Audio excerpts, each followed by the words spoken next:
Chapter 171.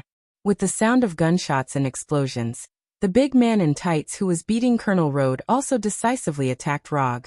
The big man in tights didn't know Rog, and he didn't care who Rog was. Intruder die. This was the only thought in the mind of the big man in tights. When the big man in tights rushed towards himself like a cheetah, Rog slowly took out the flying Thor kunai. Rog's action of taking out the flying Thor kunai was not fast at all. And even Colonel Road, who was tied to the iron frame, could see it clearly. But for some reason, when the big right palm of the big man in tights was about to grab Rog's neck, the flying Thor kunai stabbed the big man's palm first. Sneer. The flying Thor kunai pierced the big man's right palm without any suspense. How did he do it? His right palm was pierced through. But the first thing that appeared in the big man's mind was not that he was injured, but how did Rog do it? How could I be hit by that kind of slow movement? This is not scientific. It is not scientific at all. Although it was a little unbelievable, the big man in tights had to admit the fact that he was injured. Under normal circumstances, the injured big man in tights should choose to retreat immediately, and then prepare for the second wave of attacks. However, the big man in tights not only did not have any intention of retreating, but he directly raised his left leg and kicked towards Rog fiercely. As long as he is kicked, this guy who came out of nowhere will be seriously injured even if he does not die. The big man in tights is full of confidence in the power of his kick. And with the existence of extremists, he can completely ignore the injury on his right palm. Not to mention that it was just pierced. Even if his entire right palm was cut off, he could still grow it back. He doesn't know if people with super recovery power will more or less have some extreme ideas. This was the case with Dr. Lizard before, and now the same is true for the big man in tights. Moreover, in Rog's memory, there was a man who liked to wear red tights and carry 2 swords on his back. He relied on his immortal body and walked back and forth on the edge of death all day long. Seeing that the man in tights was about to kick his lower abdomen, Rog was still recalling a certain despicable character. Because of his wild thoughts, the man in tights successfully kicked his body with his left leg. Then it directly passed through his body. There was no tangible feeling. This is fake. The tights man had just reacted when Rog, who was in front of him, turned into a flock of crows and flew in all directions. Sharingan Jinjutsu. At the moment when the man in tights attacked him, Rog quietly cast an illusion on him, and at the same time, enveloped Colonel Road. From the beginning to the end, the man in tights had only been attacking the illusions he had left behind. As for the injury on the burly man's right palm, of course, it was just an illusion. Using slow to fight fast, using soft to break hard, this is something that can only be done by Tai Chi in the martial arts world. Where he is now is not a martial arts world, but the Marvel world, which still follows the scientific principles most of the time. Here, speed, accuracy, and ruthlessness are the true essence of close combat. I hate men who wear tight vests, so see you in the future. Rog's voice sounded on the right side of the man in tights. Subsequently, the man in tights found that the scene in front of his eyes became upside down and spinning, as if he had been on a roller coaster in his childhood. Before the man in tights understood, he saw his own body, his body without a head, and the light blue sword in Rog's hand that was completely composed of thunder and lightning. Lightning released Thunderbolt Sword Slash, using the Thunder Tachi to instantly cut off the enemy's head. Decapitation in one strike, full marks. When the head of the man in tights fell heavily to the ground, he heard the last words of Rog. This time it's true. As soon as this thought appeared in the mind of the man in tights, he completely lost his life. From the moment the man in tights launched his attack to the moment he completely died, only 2 or 3 seconds passed in total. If the man in tights had been a little more cautious, instead of relying on his extremists to launch an attack recklessly, then he would have been able to live for at least a few more seconds. Although the final outcome will not change in any way, at least his death will look a little better. After quickly defeating the man in tights, Rog put down Colonel Road, who was tied to the iron frame. Thank you. If you hadn't come, I might have been killed by this guy. Colonel Road wiped the blood from the corner of his mouth and thanked him sincerely. You're welcome. Saving Colonel Road was a matter of convenience, and the main reason was that it didn't take much effort. Can you contact Tani now? They took my battle suit, We must stop them immediately. Although Colonel Road didn't know what they were going to do with the war machine, he was sure that it was definitely not a good thing. Tani is outside now, you can talk to him directly. When Rog and Colonel Road found Tani again, Tani was wearing part of the battle suit and fighting fiercely with the guards in the villa. Even though there were only a few parts of the battle suit on his body, Tani still exerted a lot of combat power, and he alone suppressed all the guards who came forward. It seems that he is having a good time. Now that they have seen it, Rog and Colonel Road certainly won't let Tani fight against all the enemies alone. After more than a minute, the villa with continuous gunshots and explosions returned to its previous calm state. After returning to the fake Mandolin's bedroom and torturing the pompous old man again, they got a piece of information. A piece of information related to the vice president. Driving the luxury yacht generously gifted by the fake Mandolin, Rog and the other two left the villa, and Tani also called the vice president at this time. This is what it means to have a high profile. Tony Stark was the only one who could make a call to the vice president so easily. After talking to the vice president, Tani and Colonel Road finally understood why Killian had to take away the war machine. The Trojan horse stratagem, a plan that was born thousands of years ago, but is still very effective today. The war machine on Air Force One is that Trojan horse. I'm sorry to interrupt you. I'm not biased against politicians, but if I remember correctly, the vice president's daughter lost her right leg when she was a child. It just so happens that Killian's extremis has the ability to regenerate broken limbs. As soon as Rog finished speaking, the faces of Tani and Colonel Road became a little ugly, and as time passed, it became more and more ugly. Chapter 172. Tani and Colonel Road are not political idiots. If they still can't connect the dots, Rog will seriously doubt their IQ. The vice president and Killian have good reasons to cooperate, and this also explains why Mandolin can launch so many terrorist attacks in the United States. According to the current situation, there are only 3 of us left to save the president. Even the vice president is Killian's partner, which means that they can't get any official help. The president of the United States has been reduced to the point where only 3 people can save him.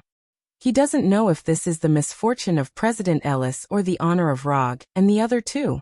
Let's not worry about that for now. I'll let Mark 42 go to Air Force One and take a look. After that, Tony controlled the Mark 42 Prodigal to fly toward Air Force One.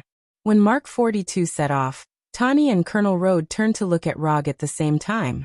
Why are you looking at me? I can't fly, I'm a ninja, not Superman. Are you kidding me? I don't want to go to Air Force One. I'm not an American. The rescue operation of Mark 42 was similar to what Rog expected. Tani didn't find any trace of President Ellis on Air Force One, nor could he prevent the explosion of Air Force One. However, under his control, the Mark 42 Prodigal successfully rescued the 13 government personnel from the crash. Then Mark 42 was hit by a passing truck and fell apart. Although it was only remotely controlled, the sudden impact still made Tani in the cabin involuntarily close his eyes. Fortunately, it was only remotely controlled, otherwise he would be the one who was hit now. Tani just sighed. Colonel Road opened the cabin door and said, "Brother, I want to hear some good news." "They are all safe, but I didn't save the president." Tani reported his results honestly. "You can't save the president with a combat suit, then Rog and I have no chance without a combat suit." Colonel Road couldn't help but grumble, and then he sighed. After hearing Colonel Road's words, Rog, who was lying on the sofa with his eyes closed, opened his eyes. "Wait, what does this have to do with me? I don't have to wear a combat suit. It's just you who is weak, don't drag me in." However, Rog didn't say these words in the end, but turned to look at Tani. "Your remote control system is pretty good. How about installing a set for my Mark III? Mark III doesn't have the corresponding receiving and operating equipment. What do you think?" Tani answered without looking back.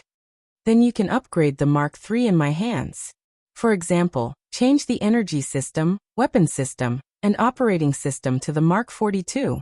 A free commission for upgrade. Do you want to think about it?" Although Roger would not wear the Mark III in battle, it did not affect his intention to upgrade it. Even if the new is the new model, the old model is, the new model is the old model. Then you might as well ask for a set of Mark 42. I don't mind as long as you're willing. Tani is now more and more regretting why he took Mark III as a stake in the battle. It's all because he was too young and fell into Rog's trap. The longer he knows Rog, the more Tani feels that Rog was premeditated to seduce him. Whether it was the appearance of Mark III or the words he said later, it was all to deceive Mark III in his hand. Every time he thinks of this, Tani still has some faint heartache. Mark III fell into the hands of a person who doesn't know how to cherish it at all. According to J.A.R.V.I.'s observations over the years, the set of Mark III in Rog's hand has never sent back a starting signal. This also means that Rog purely regards Mark III as a decoration. One of the proudest works in my life is actually regarded as a decoration. This is simply forget it, don't think about it. It's easy to get angry if you think too much. Tani glanced at Rog with a slightly angry look, then gave J.A.R.V.I.'s the order to execute the robot party, and let J.A.R.V.I.'s begin to locate the signal of the war machine. The prototype of the war machine was the Mark II originally built by Tani. Although it was modified later, it was also modified by AIM Pioneer technology. But this didn't affect J.A.R.V.I.'s precise location of the war machine's signal. It didn't take long for J.A.R.V.I.'s to locate the location of the war machine, a port in Fort Lauderdale. It was only a few dozen kilometers away from Miami, which was not very far. Not long after nightfall, Rog and the other two sailed from Miami to the port where the war machine was located.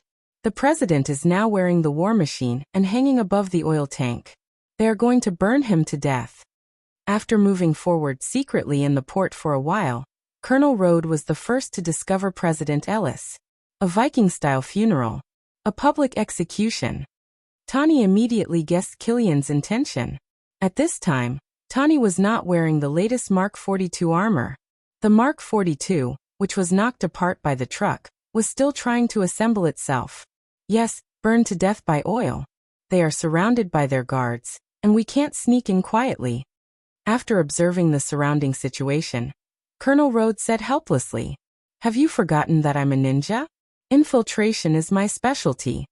Although Rog has told them more than once that he is a ninja, they don't know why they always ignore this point.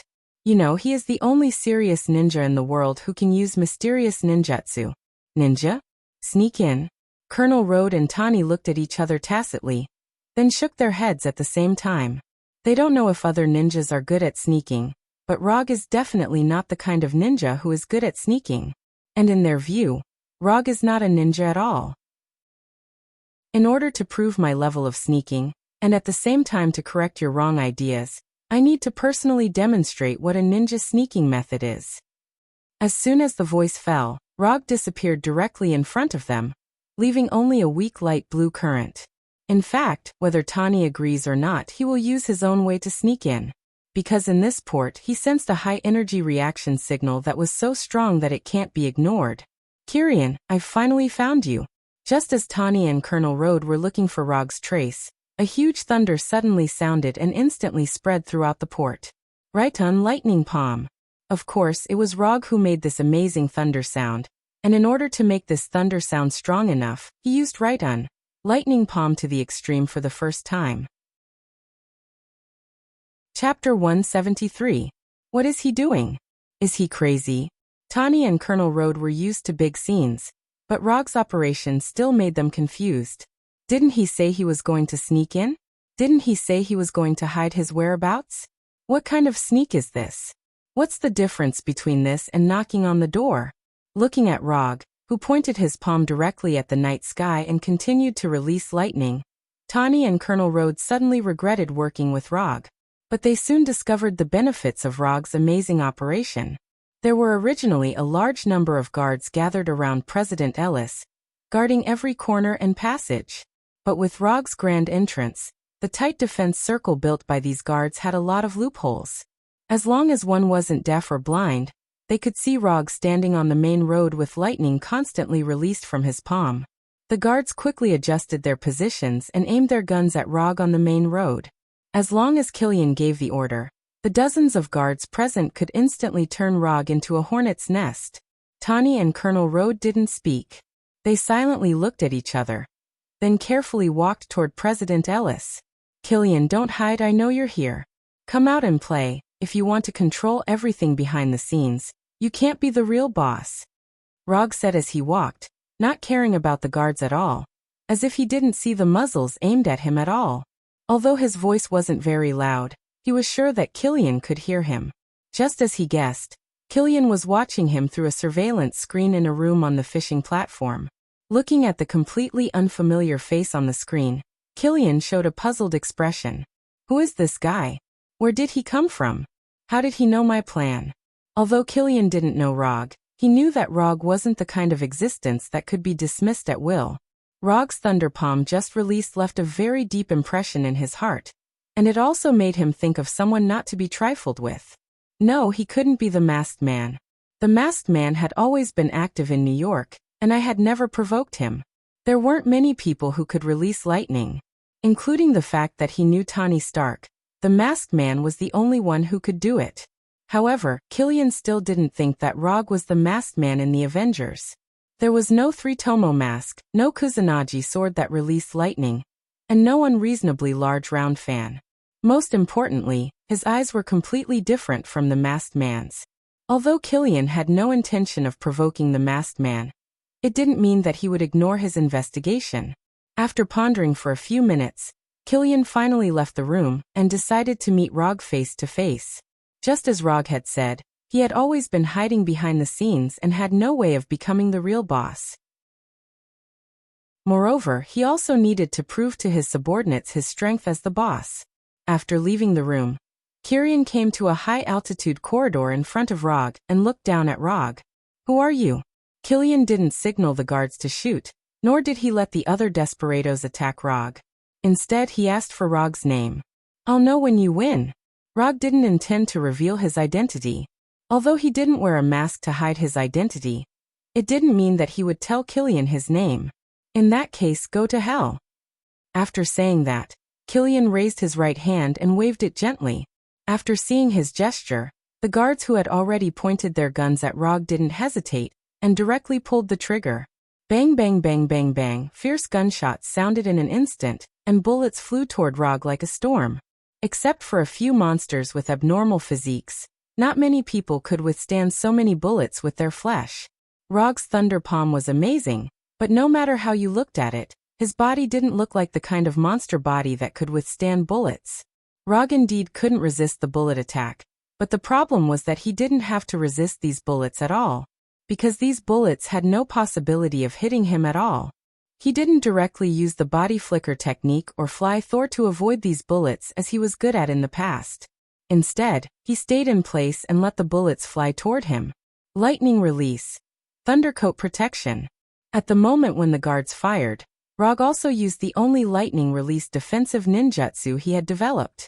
Thundercoat protection was a defensive ninjutsu that he developed based on the electric net defense of the Electric Man in New York Square, and the principle of ninjutsu. Lightning release. Thundercoat protection. Whether it was a long-range attack or a close-range attack, Thundercoat protection can play an amazing effect. Hundreds of bullets came near Rog one after another, and then were blocked by the invisible Thundercoat. The metal bullets instantly disintegrated, and then completely dissipated. When he wasn't facing an attack, the lightning cloak was like an invisible barrier. Only at the moment of the attack would the invisible lightning cloak ripple, revealing its existence. Gunshots kept ringing, but no bullet could penetrate the defense of Thundercoat and cause damage to Rog. Roger stood on the main road like a target, allowing the guards to attack him. At the same time, he used his actions to silently mock them for their weakness. Even if I stand here motionless, you can't hurt me at all. You are just ants. It didn't take long for the sound of magazines being emptied, and the gunshots weakened and finally disappeared completely. Killian, it seems that I have overestimated you. I thought that you would be more domineering after being transformed by extremists. I didn't expect that after so many years, you are no different from the coward standing on the roof 13 years ago. Rog mocked Killian presumptuously. He wanted Killian to be angry, the angrier the better. The angrier Killian is, the more fun he can have. After hearing Rog mention the roof 13 years ago, Kirian's face finally changed, became gloomy, and his skin began to turn slightly red. That day was the day that changed his life, and it was also his most humiliating day. Kirian didn't speak, but silently took off his suit jacket, and then jumped down from the high-altitude aisle, and landed directly on the main road. Although he has been transformed by extremists, he will still be injured if he jumps from this height. However, he doesn't care about this. Extremists will repair the injuries on his body, and all he needs to bear is the pain. And he has long been accustomed to pain. Chapter 174. Kilian, whose body seemed to be flowing with magma, walked step by step to Rog. Then he stopped about 5 meters away from him. Kilian didn't say anything harsh, his face was gloomy, and his eyes were fixed on Rog. Looking at Kilian, who had become completely serious, Rog also became eager to try. Since he studied Electric Man Max from the inside out, and developed several brand new lightning release ninjutsu, he has been waiting for an enemy who can let him use these lightning release ninjutsu to his heart's content. There is no such enemy in the safe city of New York, so after knowing that Tani was officially fighting with Mandolin, he immediately rushed to Los Angeles. For him, Kilian is the prey he has been longing for a long time. As for extremists, it's just a side gain during the hunting process. Just as Kilian and Roger were confronting each other, gunshots rang out from the harbor again. Looking in the direction of the gunshots, Rog saw Tani and Colonel Road being suppressed by the guards behind a small container. The situation of the two of them looked bad, but Rog had no intention of rescuing them. In other words, they didn't need Rog's rescue. Before departure, Tani gave J.A.R.V. I.S. an order for a robot party. And now, Tani's party partners finally arrived at the party. Not long after the gunshots sounded, more than 30 light spots appeared in the night sky and quickly flew to the port. These light spots quickly came over the port, showing their true appearance and forming a standard circle. Mark 8 to Mark 41. Tani's Mark series Iron Man suits built after the battle in New York, except for Mark 42 who has not arrived yet, all of them appeared. Tani's robot party has officially begun. Did you see that? Your plan had no chance of success from the very beginning. You underestimated Tani Stark. Rog said to Kilian unhurriedly. As long as I can keep all of you here, I'll be the one laughing in the end. As soon as he finished speaking, Kilian burst forth with a speed far beyond that of an ordinary person. He quickly arrived in front of Rog and struck his lava-like right hand directly at Rog's heart. Bang! Rog didn't dodge, nor did he use the thunder cloak to protect himself. Instead, he raised his right hand wrapped in chakra and grabbed Kilian's right fist. After the transformation of Extremis, Kilian's physical fitness has reached an amazing level. Especially when Extremis is stimulated, his magma-like right fist can instantly penetrate a steel plate. Even the Iron Man armor carefully built by Tani can't stop the high temperature of his right fist that is enough to melt steel. However, the high temperature that could instantly melt steel into molten iron did not cause any damage to Rog's right palm. The light blue chakra wrapped in Rog's right hand not only gives him stronger strength, but also isolates the high temperature emitted by Kilian's right fist. You want to burn through my chakra with high temperature? Try again in your next life. Seeing that the situation was not good, Kilian just wanted to withdraw his right fist, but Rog suddenly turned his palm into a claw and firmly grabbed Kilian's fist. You want to leave? It's not that easy. Lightning release, lightning palm. With a thought, bolts of lightning appeared on Rog's right hand. Before Kilian could do anything, more than a dozen lightning bolts as thick as a wrist shot out wildly from the palm of Rog's right hand. Boom. A violent thunder that was no weaker than the previous one sounded, and Kilian, who was red all over, was sent flying like a bullet out of the barrel. The lightning released by Lightning Palm instantly broke Kilian's right arm, and at the same time, left a few fist-sized holes in his magma-like body. Before Kilian, who was sent flying by Lightning Palm, landed on the ground, his lost right arm and the hole in his body began to quickly repair with the help of Extremis. These injuries can't defeat me with Extremis. The final winner must be me. Just as these thoughts emerged in Kilian's mind, he saw Rog's right hand again. Lightning body flicker. Rog instantly appeared in front of Kilian. How can he be so fast? Kilian was destined not to get the answer he wanted, and now he was not qualified to consider these questions. Rog's right hand, which had just released lightning palm, grabbed Killian's neck. Lightning discharger, 30 million volts. Hundreds of electric currents visible to the naked eye instantly enveloped Rog and Killian in his hand, and the blazing electric light made the entire port as bright as day. The pain was indescribable. Every inch of his skin was in excruciating pain. Destruction and rebirth emerged at the same time in Killian's body. When dealing with Killian's men, 1 million volts was enough to decide the outcome. But in the face of Killian, the most highly modified extremist fighter, 30 million volts of terrifying current still couldn't kill him with a single blow. The gap in strength between his men and his boss was vividly displayed. What surprised Rog even more was that even in such a painful situation, Killian still gritted his teeth and did not let out a scream for mercy. Although they were in different positions, Killian's terrifying endurance still made Rog involuntarily admire him. It's nothing to be cruel to others. Being cruel to yourself, that's a real ruthless person. As for Killian, he was a cruel wolf who was even more powerful than vicious.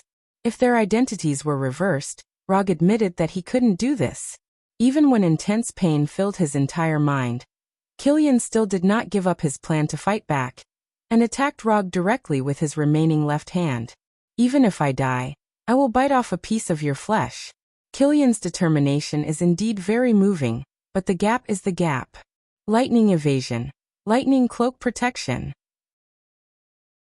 Killian's swinging left hand did not hit Rog as expected, but was blocked by Rog's invisible lightning cloak. In front of Killian's left hand, a ripple of more than 10 centimeters appeared. This ripple seemed to be only a few millimeters thick, but it was like a natural barrier, blocking Killian's left fist. The 30 million volts of current from the discharger continued, and so did Killian's pain. His right arm that could only be healed in a few seconds was not completely healed due to the constant damage from the current. From the looks of it, Killian had no chance of winning. But he still did not give up. He suddenly opened his mouth, and a flame gushed out from his mouth, attacking Rog, who was right in front of him. Unlike his left fist, this sudden flame successfully broke through the invisible lightning cloak and arrived in front of Rog. However, this flame did not hit Rog's body in the end. The light blue chakra enveloped Rog's entire body, completely isolating him from the flame. Killian finally saw the full appearance of lightning evasion. Lightning cloak protection through his own efforts. Chapter 175. If this ninjutsu could only defend against physical attacks such as bullets and fists, then this ninjutsu would not have become the only lightning-released defensive ninjutsu developed by Rog. Rog is an adult, and for an adult, there is no choice but to take them all. Whether it is a physical attack or an energy attack, the lightning cloak can defend all of them. The outer layer of the lightning cloak, which is invisible to the naked eye, is mainly responsible for defending against physical attacks. Inside the lightning cloak, there is a layer of chakra armor that specializes in defending against energy attacks. The lightning cloak plus the chakra armor is the real lightning release. Lightning cloak, lightning palm, lightning discharger, lightning sword draw, and lightning cloak. This is the scientific research result obtained by Rog after carefully studying electric man-max. The flame spewed out by Killian only lasted for a few seconds before dissipating. Before the flames completely dissipated, Killian already knew that his flame attack still did not cause any damage to Rog. The gap is too big. Killian, who was constantly eroded by a strong electric current, showed a helpless wry smile. All the counterattacks were declared a failure.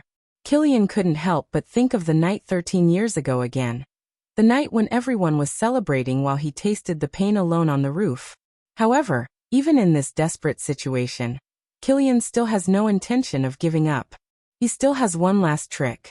An attack that can only be used once in a lifetime. Self-explosion.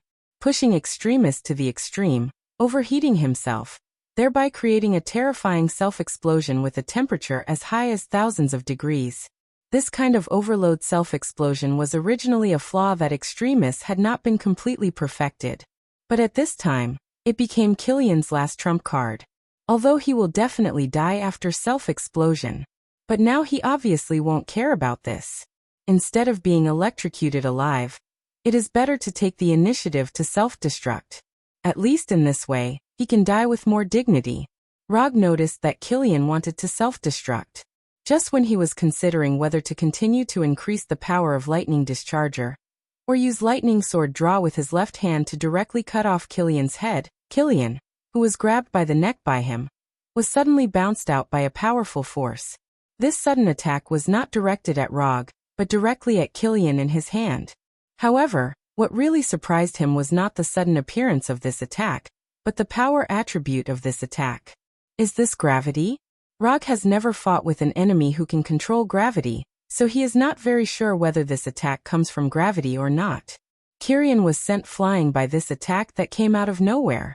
The terrifying impact made his already battered body even worse. Although this method of saving him is a bit speechless, he had to admit that this attack allowed him to escape, as he had a chance to do it again as well. After Killian was sent flying, Rog didn't choose to pursue him immediately. Instead, he began to search around. If he guessed correctly, he might be able to find a delicate gadget here. Sure enough, just 3 or 4 meters away from him, there is a circular instrument made of metal, with the overall shape of 2 movable rings intertwined together. In the middle of this instrument, which is only 2 or 3 centimeters in diameter, there is a small piece of black substance that looks like oil. At first sight of this instrument, Rog recognized its origin.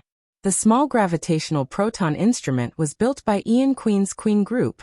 The black substance inside is the gravitational proton that can control gravity. 9-headed Hydra, interesting.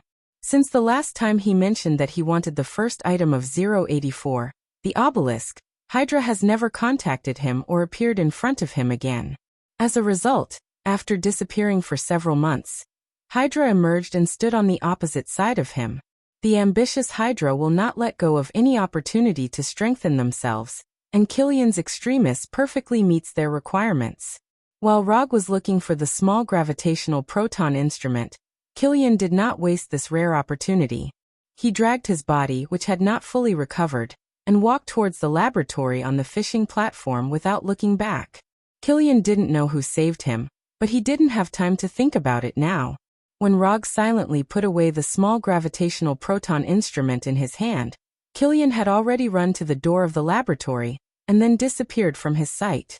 Logue did not care about Killian. No matter what, Killian would not be able to escape from him tonight. He has firmly remembered the energy characteristics of Killian's body.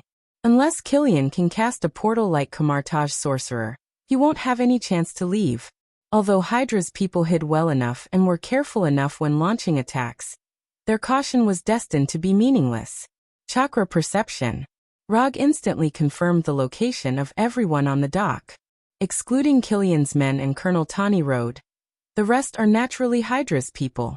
As for whether these life energy signals will be ordinary people on the dock, this is a question that doesn't need to be considered at all. No ordinary person will stay on the dock at this time, unless he has some ulterior motives. 3 people in a team, a total of 9 people.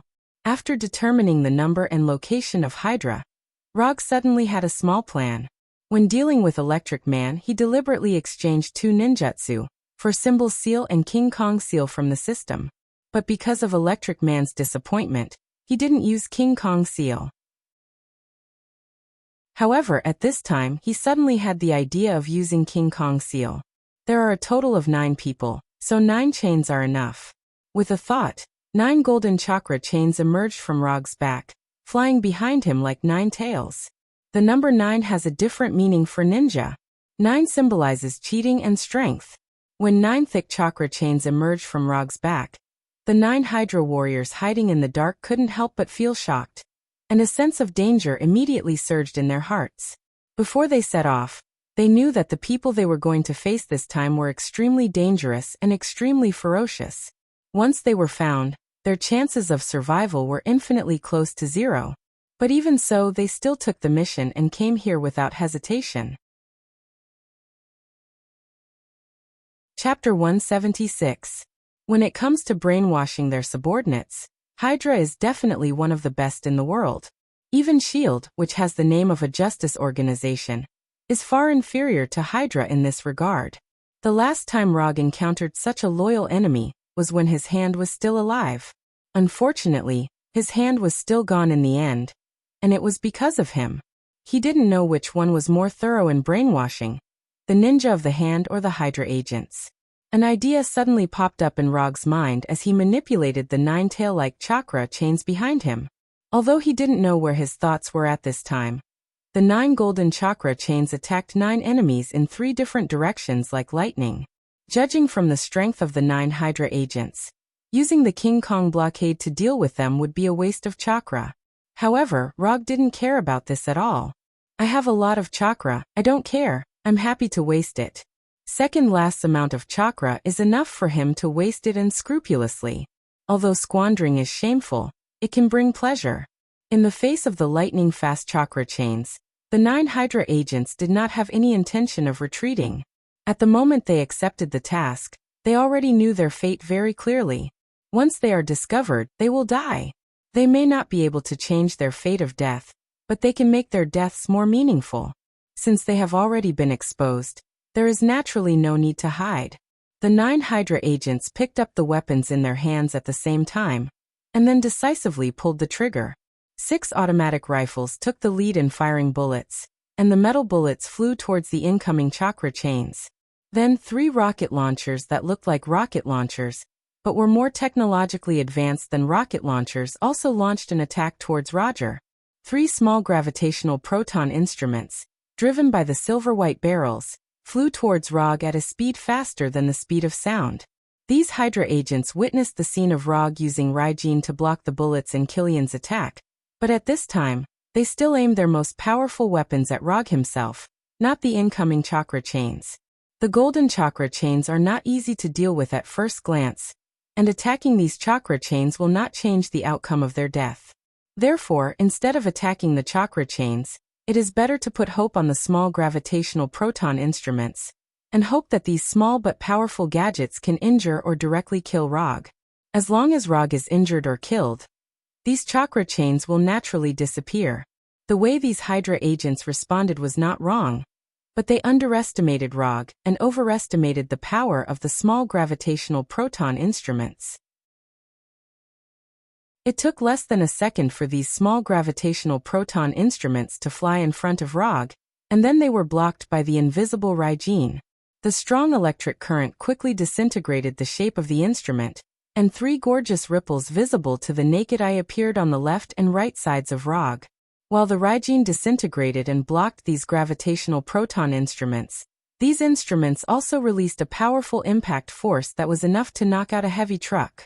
With Rog's location as the center, the ground within 10 meters in diameter cracked instantly, spiderweb-like cracks spread around, and the shattered stones were further crushed under the influence of chaotic gravity. The gravitational proton not only strengthens the gravity in Rog's location, but also forms a chaotic and dangerous terrifying gravitational field. If it was an ordinary person, they would have been crushed into a disgusting mass of meat at the moment the gravitational field was formed. Then, under the influence of chaotic gravity, it changed from a solid mass of meat to a torn and flying strip of meat. In terms of the nature of energy, gravity is definitely a high-end energy attribute. But high-end does not mean absolute strength. Quality is important, but quality without quantity is weak.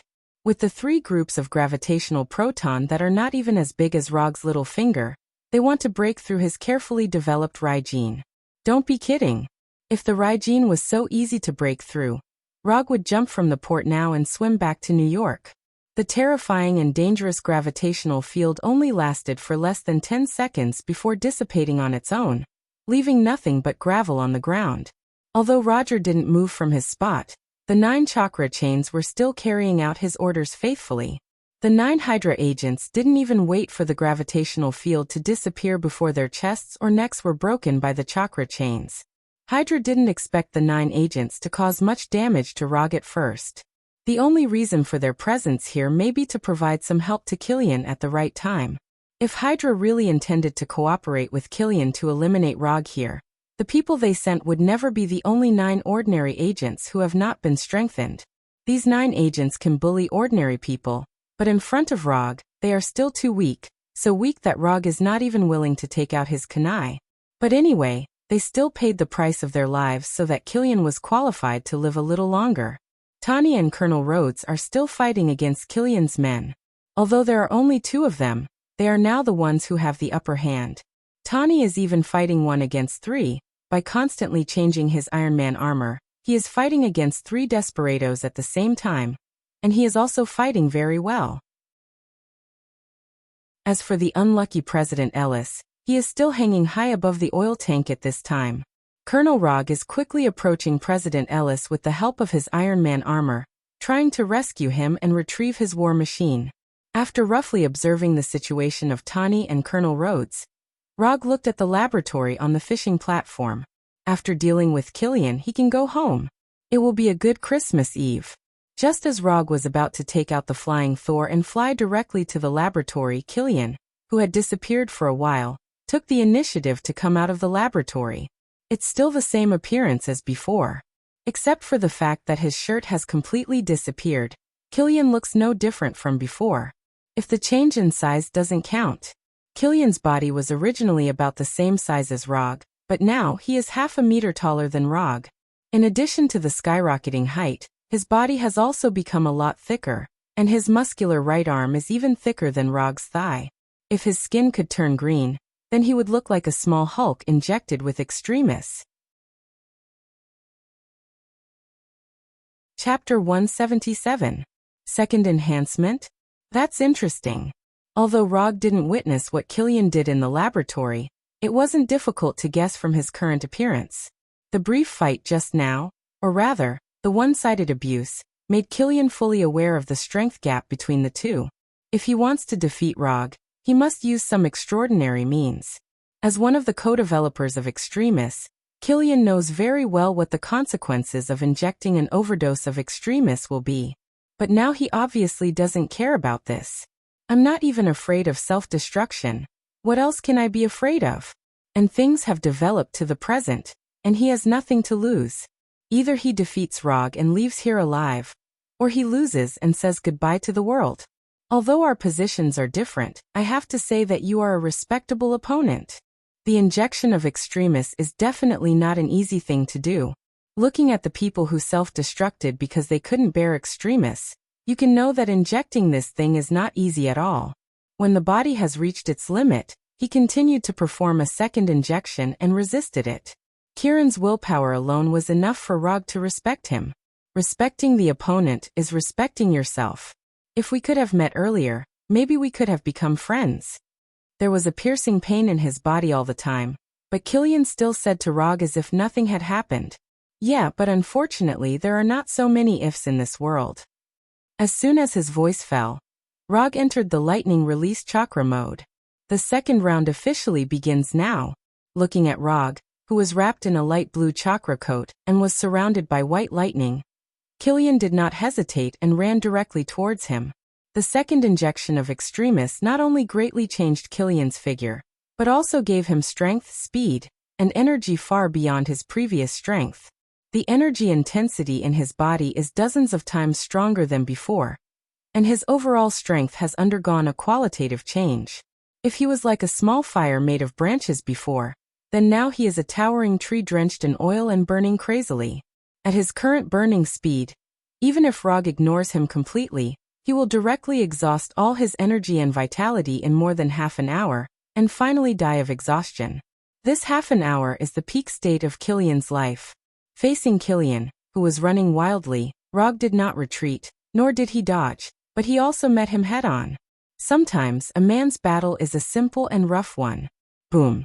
Roger's right fist wrapped in chakra and Killian's right fist fiercely collided with each other. A strong sonic boom burst out, and a terrifying impact force spread out in all directions like a hurricane.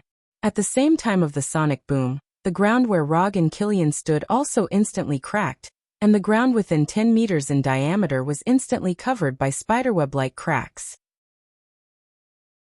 After the two fists collided, Rogg and Killian withdrew their fists almost at the same time. Then, they launched a second wave of attacks towards each other. On the surface, Killian is a cultured person, and he has not experienced any decent battles. But his close combat ability is not weak at all. And his first move is a pure American boxing. Jab, swing, hook, heavy punch, 1-2 combo. Killian is like a boxing champion in the ring, crazily attacking Rog, and the strength and speed of his punches are dozens or even hundreds of times stronger than those boxing champions. Compared to Killian's pure boxing attacks, Rog's attacks are more unconstrained. Rog does not specialize in a particular school of fighting techniques. In other words, he knows a little bit of the moves of any school of fighting. His 3-tomo Sharingan is not only able to release illusions. The punches hit the flesh, the dull and intense hitting sounds, and the sonic booms are like a symphony. The momentum caused by the battle between Rog and Killian made Tani and others, who were originally fighting fiercely, involuntarily stop fighting, and one by one, they all focused their attention on them. There are no mysterious ninjutsu, no fancy energy attacks. There are only pure extreme fist and foot attacks here, and only simple and crude male fighting. Neither Rog nor Killian paid attention to the uninvited spectators, and all their attention was now focused on the enemy in front of them who was only less than a meter away from them. If you give me a hook, I will give you an elbow. If you give me a burst punch, I will give you a heavy punch. Killian has a twice-strengthened extremis and a taller and sturdier body, and Rog also has a sage body and lightning release chakra mode. They are like the gladiators in the Colosseum of ancient Rome, staging bloody and primitive wild battles. Looking at Killian and Rog's attacks that produce sonic booms every time, Tani and the others present swallowed unconsciously. Are these two guys really still human? Although in terms of appearance, they all have typical Earthling characteristics. But what they are doing now is not like Earthlings in general. Have you ever seen an Earthling who can make a sonic boom with a punch? Have you ever seen an Earthling whose punch is so fast that the radar of the Iron Man armor can't catch it? The two below were the ones. Although he has entered the lightning release chakra mode, Rog has to admit that Killian's fists are still quite painful. However, compared with Rog, who has the chakra coat and lightning protection, Killian, who has an advantage in size, is the one who is more miserable. Extremis has greatly strengthened his body, but no matter how it is strengthened, his body is still an ordinary body, not a monster-like body like Hulk's. Every punch that Rog makes will leave a lot of injuries on his body. Either his bones are broken, or his body is directly sunken. If it weren't for the amazing resilience of Extremis, Killian would have been beaten into a pulp by Rog. Although he didn't take any advantage in the melee fighting, Killian still had no intention of retreating. Once he pulls away, he, who lacks long-range attacks, will only be more miserable than he is now. Killian knows this very well, and so does Rog. So at this time, Rog is enjoying the pleasure of fighting brought by Killian to the fullest. Sure enough, men sometimes still need to release their passion on other men. This can let men find the wild passion of another male creature. Under Rog's frenzied attacks, Killian's form changed once again. Chapter 178. Previously, Killian only looked like he had lava flowing in his body, but now he looked like he had lava flowing in his body. Now Killian was like the legendary lava giant. His skin had turned dark red like lava. Killian's form changed once again, and he emitted a shockingly high temperature. The surrounding temperature also increased by more than 10 degrees Celsius, and it showed signs of continuing to rise. Killian was now using his actions to prove what it meant to burn one's life. Rog also showed his respect for Killian's willingness to risk his life. Monstrous Strength Fist. Ever since he obtained the Monstrous Strength Fist ability, he hadn't used it in a real battle. The enemies he had encountered before either didn't really want to play this kind of close combat with his fists, or were too weak to be worth him using this move. Bang!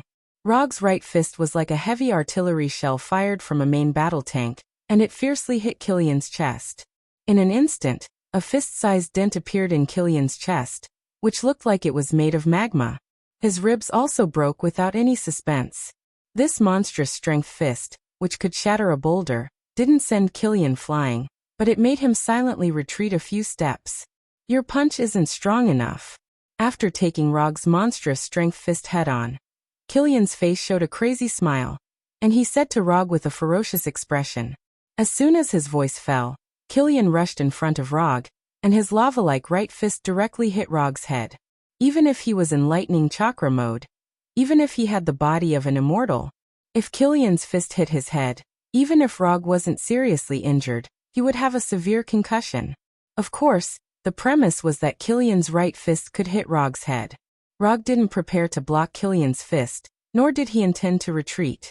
Just as Killian's fist, which was no weaker than the monstrous strength fist, was about to hit his head, he tilted his head to the left at this critical moment. Killian's right fist brushed his right ear with a distance of less than a centimeter. And then Killian heard his sudden question. Do you know what 1000 minus 7 equals?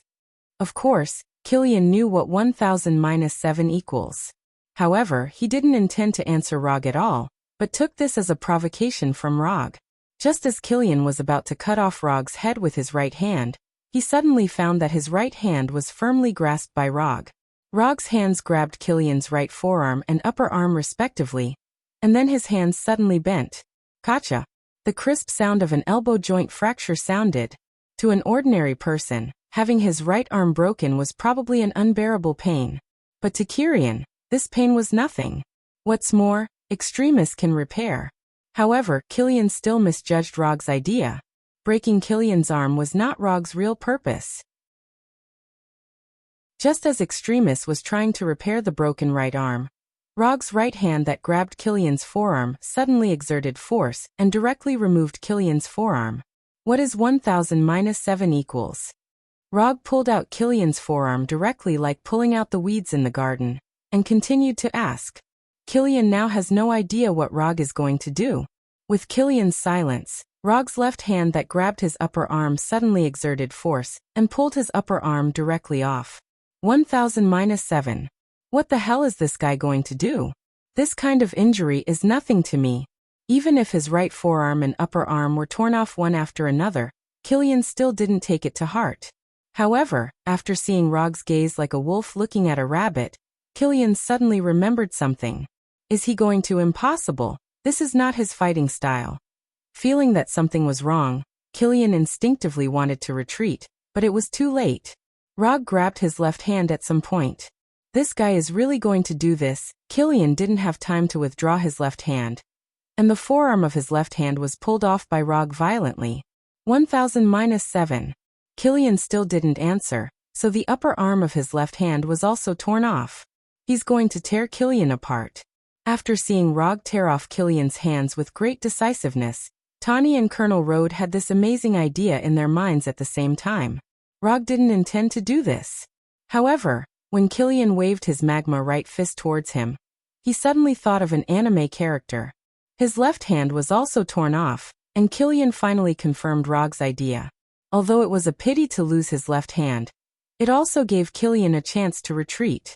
Without any hesitation, Killian's legs suddenly exerted force, and his whole body directly jumped back. If possible, Killian didn't want to distance himself from Rog. But now he could only do this. The lost hands could indeed grow back, but it took time, even if it was only a short time of 2 or 3 seconds. If he continued to stay in front of Rog, he would be a sandbag without any power to fight back. Rog didn't seem to see Killian's retreat, letting him run for dozens of meters. Just as Killian breathed a sigh of relief, for shining golden chakra chains hit his shoulders and legs, firmly nailing him to the ground. King Kong blockade. Since he planned to imitate Kinmu, he might as well imitate more. Rog is not a ghoul like Kinmu, nor does he have Kinmu's scales, but this does not prevent him from imitating Kinmu. 4 King Kong blockade wrapped in golden light, and then covered with a layer of chakra coat, can also create tail-like scales. Controlling chakra chains to pull himself behind Killian, Rog once again asked the question that gave Killian a headache. 1000 minus 7. This guy is too much. Killian's hands have been completely restored, but he was nailed to the ground by chakra chains and had no possibility of attacking Rog. Self-destruct. I would rather self-destruct than answer your idiotic question. Killian quickly made a decision. Then his heart suddenly sank. Can't self-destruct?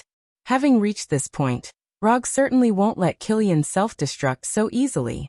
At the moment when chakra chains hit Killian, he forced his chakra into Killian's body and used chakra to forcibly suppress Extremis. 1000 minus 7. 993. 986. 979. 972. Chapter 179. Training is a skill. No matter how strong a person's will is, as long as you find the method, you can train them to become what you want. Of course, Killian's willpower is needless to say. He is a ruthless person of the new generation. Originally, Rog had planned to use the valuable training experience he had gained from the abomination and the electric man in front of Killian. Unexpectedly, Killian decisively chose to obey after discovering that his last trump card had self-destructed and disappeared. Although he wasn't sure if Killian really had a mental breakdown or chose to obey strategically, it didn't affect Rog's good mood at this time. After a round of intense hand-to-hand combat, they completed a rather satisfactory reenactment of the famous scene. What's there to be dissatisfied with on this Christmas Eve? As for President Ellis, who was hanging above the oil tank, what does that have to do with me? I'm not an American. 923, 916, 909, 902. Killian was still playing the 1000-7 game. At the same time, his face was tightly pressed against the ground, and he closed his eyes as if he had accepted his fate. Speaking of which, Killian was a rather unlucky guy. If he didn't appear on New Year's Eve, when Tani wanted to do something with Maya Hansen, he might not have become like this. Even so, Rog didn't feel sorry for Killian. You made the choice yourself, and of course, you have to bear the consequences yourself. The world of adults was just that simple. Lightning release. Thunderbolt sword draw without any hesitation. A tachi made of lightning appeared in Rog's right hand. Then lightning flashed across Killian's neck. This time it's really over. Killian's head rolled forward a few times, and magma-like blood flowed out. Not long after, Killian's body completely cooled down. Putting away the thunder tachi in his hand and the chakra chain on his back, Rog summoned more than a dozen shadow clones. Without any instructions, these shadow clones quickly rushed to the laboratory on the fishing platform and began to pack the equipment and materials in the laboratory. These equipment and materials were used by Dr. Lizard when transforming the abomination. He didn't know if it was his own illusion, but Rog felt that Dr. Lizard was becoming more and more like Orochimaru. No, if Dr. Lizard is Orochimaru, then he, who provided him with experimental materials, is Konoha's Pot King Danzo. Using the Flying Thor, the shadow clones quickly emptied Killian's laboratory, and then removed their existence one by one. After dealing with Killian, Rog did not intervene in other battles. Instead, he gave the stage to Tani and Colonel Road. 10 minutes later, the harbor finally calmed down. After paying more than a dozen sets of Iron Man armors, Tani successfully eliminated all the desperados and most of the guards in the port. Colonel Road also successfully rescued President Ellis, retrieved his war machine, and sent the president to a safe place. After the battle, Tani didn't leave the port immediately. Instead, he flew in front of Rog wearing a suit that he couldn't recognize. Didn't you want me to help you perfect the formula for extremists? I can help you. But you have to promise that you won't build a super soldier like Killian. After witnessing the battle between Rog and Killian, Tani helplessly found that if Rog hadn't come this time, he really wouldn't have been able to do anything to Killian. He doesn't like to owe others anything, so he plans to pay back Rog's favor immediately. I can't guarantee this. You also know very well that the biggest role of extremists is to build super soldiers, and the powerful self-repair ability is just a collateral product. All I can guarantee is that I won't abuse extremists. Rog wants extremists, of course, to build a super soldier. Otherwise, what does he want this for? He has even decided on the candidate for the transformation. At this time, Abomination, who was far away in New York, suddenly sneezed, and then looked around suspiciously. Forget it, give me the formula, and I'll ask J.A.R.V.I.S. to send it to you after I perfect it. After thinking about it seriously for a few minutes, Tani chose to believe in Rog. If Rog really wants to build a super soldier, he will build it with or without extremists. What are you going to do next? Glancing at the paper handed over by Rog, Tani hesitated for a few seconds before reaching out and taking it. Then, like Rog, he sat on the top beam of the fishing platform and looked down at the distant sea. Continue to work, continue to practice, and then wait for the final battle of fate. Tani rolled his eyes at Rog's strange statement, and then looked into the distance without saying a word. Deal with the shrapnel in your chest. You can't sleep well if you keep thinking about the past. Okay, I'll go first. Remember to send me the formula after you perfect it. After that, Rog left the fishing platform with the Flying Thunder God and returned directly to New York. J.A.R.V.I.S. Remember to clean up the battlefield. I don't want to face a second Obadiah. After instructing J.A.R.V.I.S., Tawny put on the helmet of his battlesuit and flew directly to Los Angeles. How can I spend Christmas Eve alone? Time flew by, and another week passed unknowingly, and it was a new year. The Mandolin terrorist attack finally came to an end with the arrest of Mandolin and the vice president. AIM Pioneer technology was also directly incorporated by the U.S. government in the name of threatening national security. However, what the U.S. government incorporated was just an empty shell, and all the assets and research results of AIM Pioneer technology were mysteriously missing, and their whereabouts were unknown. Colonel Rhodes received a commendation from the president and a medal from the president. The U.S. military originally wanted to take this opportunity to repair the cold relationship with Stark Industries, but there was no doubt that it was directly rejected by Tawny. Stark Industries is no longer the military enterprise it used to be. Clean energy, artificial intelligence, advanced machinery, and other fields are Stark Industries' current main business. A few days after Christmas, Tawny sent him the extremis formula that Rog needed, and at the same time arranged for himself to have the shrapnel removed from his chest. In the new year, everyone started their new lives, and everything was developing in a good direction. Of course, this does not include Abomination, who has been transformed by extremis. With Abomination's physique, there is no problem in surviving the transformation of extremis.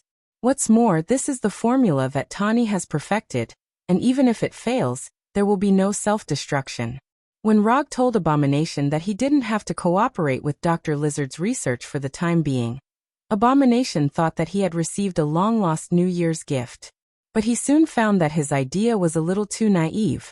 Don't hide, it will grow back anyway. There is nothing to be afraid of. Come back here. If you run away again, I'll let the wooden puppet communicate with you. Chapter 180. Since Abomination received the extremis transformation without sequelae, Rog and Dr. Connors have been in a better mood day by day. Rog finally has a living ninjutsu test target and sandbag with some resistance. Dr. Connors can finally do some experiments on Abomination that he didn't dare to do before. Just as Rog said at the beginning, it will grow anyway. There is nothing to be afraid of. The happiness lasted for more than half a month, and Rog left Dr. Connors' lab with Punisher and Abomination. After resting for so long, it's time to repay the small gift Hydra gave him at the dock. In the past half a month, Rog seems to have been playing happily with Abomination every day. But in fact, he has been asking Sky to collect information about Hydra. He even asked Sky to invade the system of S.H.I.E.L.D.'s headquarters.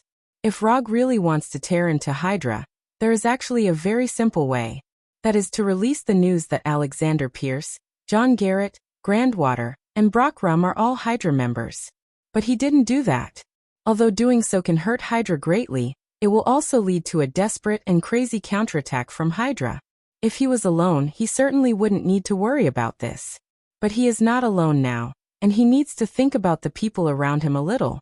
Now is not the time to completely tear into Hydra, just teach them a lesson, and then they will settle the accounts together. And these guys won't be able to jump around for long. According to the information collected by Sky, there are more than a dozen large and small suspected Hydra strongholds in New York. Rog selected the 3 largest strongholds from among them, and then arranged one for Punisher and Abomination. First pull out Hydra's nails in New York, and then play with them slowly. One person captures a stronghold, and it's a Hydra stronghold. This seems crazy, but it's not difficult for Rog and the other 2. Punisher is the body of the Edo Tensei, and as long as he doesn't encounter an attack that just restrains him, he is basically immortal. Abomination originally had good resilience, and with extremis he is a veritable battlefield meat grinder. As for Rog, he hopes that Hydra's stronghold can provide him with some unexpected surprises. Although both of you are unlikely to die in battle, I still have to remind you. Hydra is different from the Yakuza members you bullied before. They may have a lot of strange things. Don't lose Konoha's face, you know that? Especially you, Bronski, don't think about dying on purpose. If you really dare to do this, I will make you like Frank. You won't even be able to taste the taste of the Happy Meal in the future. Frank the Punisher did not have to worry too much. He was a professional, and this was something he was best at. He mainly hates Abomination, and he doesn't know if it's because he's his tooth. His already unstable mental state has become even more unstable, and he doesn't have the qualities that a professional soldier should have. Before he turned into an Abomination, he was a 1 in 1,000 ace warrior. A top-notch soldier who did not lack experience and strength. I will be careful. This is Frank's answer. I want double the meal in the future. This is Abomination Bronski. After explaining to the two Punishers, Rog took the lead and left with the Flying Thunder God. The stronghold he was going to was in Queens, and he happened to have a Flying Thor jutsu near that stronghold. When Rog's figure disappeared, Punisher and Abomination also rushed to their respective targets. Hydra, Konoha's revenge team is here, tremble. After arriving at the location marked by Sky, Rog did not launch an attack immediately, but first used chakra perception to sense the surrounding situation. There was no special energy, and all energy indicators were within the normal range. The number of people seems to be more than expected, but it doesn't matter. It's nothing more than a matter of cutting his throat a few more times. After determining the surrounding situation, Rog used lightning chakra flicker to the gate of the old factory. Stop, this is private property. As soon as Rog walked to the gate of the factory, two armed guards came over and looked at him with great vigilance. Who are you? What are you doing here? One of the guards shouted and opened the safety on the rifle. My name is Rog, and I'm here to retaliate against Hydra. When they heard the word Hydra, the two guards did not hesitate to pull the trigger, and the bullets flew at Rog like lightning. Bang bang bang bang. The gunshots lasted less than a second and stopped abruptly. Vigilance is good, but the strength is a bit weak. Until now, the two guards still didn't know what had happened. The only thing they could feel was the sharp pain from their hearts and their increasingly blurred vision. At the moment when they were about to lose their lives, they found that Rog, who was standing in front of them, had turned into a group of crows and flew away. Sharingan Genjutsu. From beginning to end, what the two guards saw was only Rog's Genjutsu. When they shot at the illusion, Rog pierced their hearts with kunai and easily killed them. Although the gunshot only lasted for less than a second, it still served as a warning. Rog didn't care about this. For him, whether the Hydra agents inside were prepared or not, it would not affect his actions in any way. The front and back doors of the factory, various passages and entrances were immediately guarded by heavily armed Hydra agents. At the same time, 3 modified soldiers with mechanical prosthetics came out of the innermost laboratory of the warehouse. Left arm, both arms, left arm and right leg. The mechanical prosthetics of these 3 modified soldiers are even more different, but judging from the design style, they should all come from the same manufacturer. In particular, there was a device that looked like a centipede on their spine, which was perfectly attached to their spines. Hydra has never given up on the creation of super soldiers. These 3 soldiers with mechanical prosthetics are their latest research results, Death Warriors. With the latest single combat prosthetics, the combat effectiveness of the Death Warriors is no weaker than that of the Despair Warriors. In terms of recovery ability, the Death Warriors are far inferior to the Despair Warriors. But in terms of lethality, 3 Despair Warriors are not as good as 1 Death Warrior. When the 3 Death Warriors came to the gate of the factory with cold expressions like icebergs, Rog just pushed open the gate of the factory from the outside and walked in casually. Chapter 181. The costumes of these 3 people look a bit familiar. At the first sight of the 3 Death Warriors, Rog remembered a guy named Michael Peterson. Death Warrior Michael Peterson. If he hadn't crossed over, Sky would have joined Coulson's SHIELD team, and then he would have met Michael Peterson in his first mission. But unfortunately, because of him, the line of fate between Sky and Coulson was completely cut off, not even leaving the end of the line. When Rog looked at the 3 Death Warriors, They were also looking at Rog, and the scene suddenly became a little awkward. Now there are dozens of rifles of various models aimed at Rog, but he seems to see nothing, as if he doesn't see those muzzles and Hydra agents at all. They have seen invaders, but they have never seen invaders so arrogant. Just as these Hydra agents were considering whether to give Rog a few bullets directly, Rog suddenly said, "What are you doing? Can't you find where the trigger is?" Rog retracted his gaze and scanned the surroundings as he spoke in an arrogant tone. Ordinary rifles, nothing to be afraid of. Even with the 3 Death Warriors, it's the same. Standing at the gate of the factory, Rog didn't pay any attention to these Hydra agents, nor did he worry about his life at all. After all, he's just a shadow clone. Yes, he's not Rog himself. After Rog solved the 2 guards at the door, he summoned the shadow clone and handed over the task of frontal assault to the shadow clone. As for himself, he is now in a passage behind the factory. Have Hydra's people been reduced to the point where they don't even have the courage to shoot? Shoot, you waste. If Red Skull knew that his organization had raised wastes like you, he would regret setting up Hydra. Although the shadow clone's task is to attack head-on, the shadow clone has the same thinking as Rog, so the shadow clone knows what the so-called frontal assault is all about. Frontal assault is just a euphemism for going to the front to attract firepower. After the taunt, the shadow clone patiently waited for the Hydra agents to attack, and quietly used his thundercoat to protect himself. The shadow clone also has human rights, and the longer he can attract firepower, the better. But the shadow clone was soon disappointed because he didn't wait for the expected attack. What's wrong with these Hydra agents? Don't they even love the founder Red Skull? The shadow clone looked at these Hydra agents with a puzzled look, and these Hydra agents looked at him with a confused look. What's the matter with this guy? Didn't they say there are intruders? Why is there a fool here? Once again, the awkward atmosphere spread. In the end, the warrior of death whose arms had been modified was the first to be unable to bear the strange atmosphere. He directly raised his right arm and shot a small missile at the shadow clone. The flying speed of the small missiles could not be said to be slow, but the speed of the shadow clone was even faster. Even though he had already used his lightning cloak to protect himself, the shadow clone had no intention of taking the missile head-on. Boom! The small missile blasted a container next to the shadow clone into a fireball, and the shadow clone used lightning body flicker to leave the place before the small missile hit him. This small missile, like a match thrown into an oil can, triggered a series of chain reactions. When the Death Warrior took the lead, the other Hydra warriors no longer hesitated and turned their guns, and kept shooting at the shadow clone that was flashing around. The battle between the shadow clone and the Hydra agents finally opened. Gunshots and explosions from the gate resounded throughout the factory. Rog ignored the battle at the gate and sneaked quickly through the factory. What he is doing now is the true meaning of stealth, not the so-called ninja stealth he used before. The fierce battle that broke out at the gate of the factory attracted the Hydra agents who had been guarding the various passages. As for the rest, they were solved one by Rog in the most silent way. They could use illusions or assassinations. After solving all the enemies he encountered on the road, Rog finally came to the core area of the factory, where Hydra's real base is located. This factory is one of Hydra's 3 largest strongholds in New York City.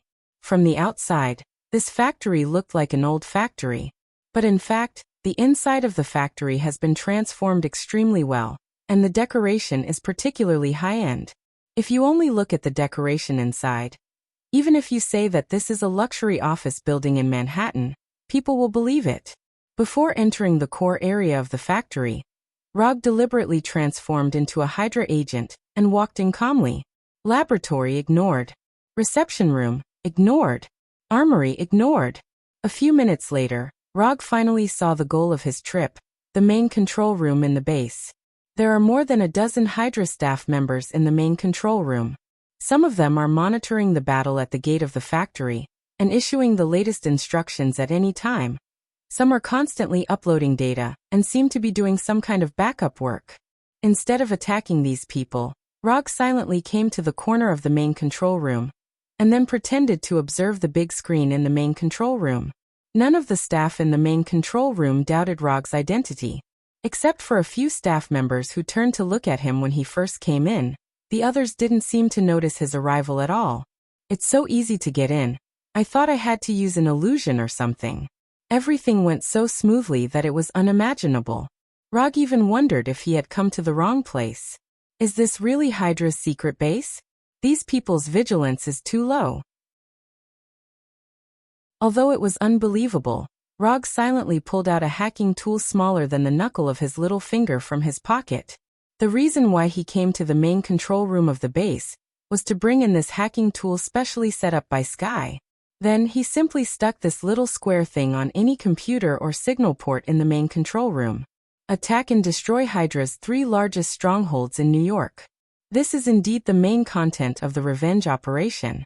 But before destroying the strongholds, he still has some small things to deal with. That is, to create conditions for Sky to hack into this base.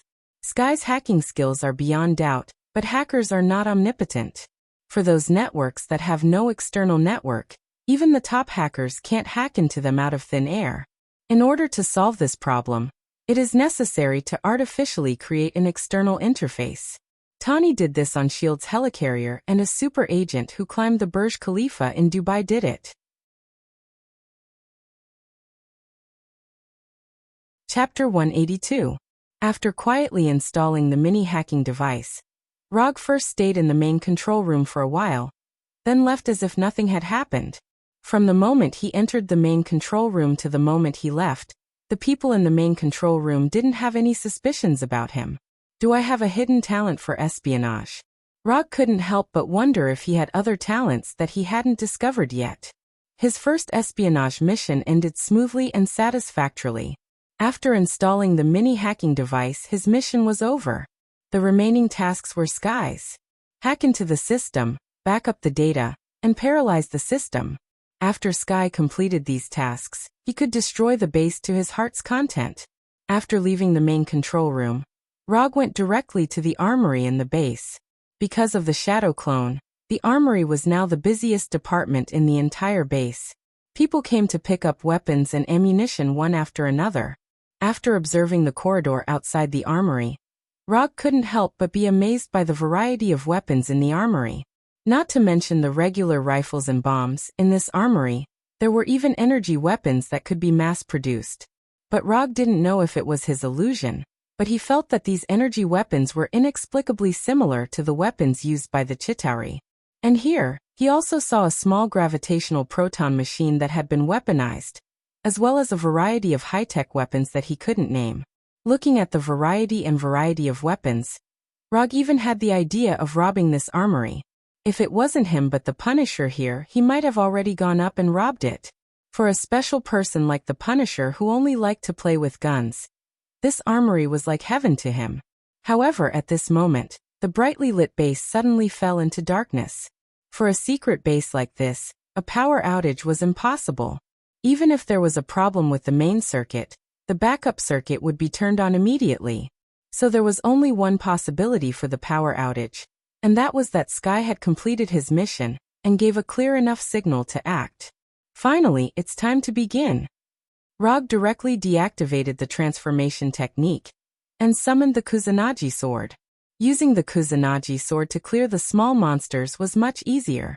At the moment of the power outage at the base, the Hydra agents in the arsenal picked up the weapons next to them, then took out the infrared night vision goggles and distributed them. This kind of pitch-black darkness was definitely an extremely unfavorable environment for ordinary people. But for Rog, who has the Sharingan, this kind of darkness is still acceptable. Although he couldn't completely ignore the influence of the darkness, it wasn't particularly difficult for him to determine the enemy's position in such an environment. When the Hydra agents in the arsenal put on their infrared night vision goggles, they saw Rog holding the Kusanagi sword. Before the Hydra agents could shoot, Rog took the lead in attacking. Body flicker. Rog came to a Hydra agent in an instant, and the Kusanagi sword in his hand cut across the Hydra agent's neck before he could shoot. The first one had been dealt with.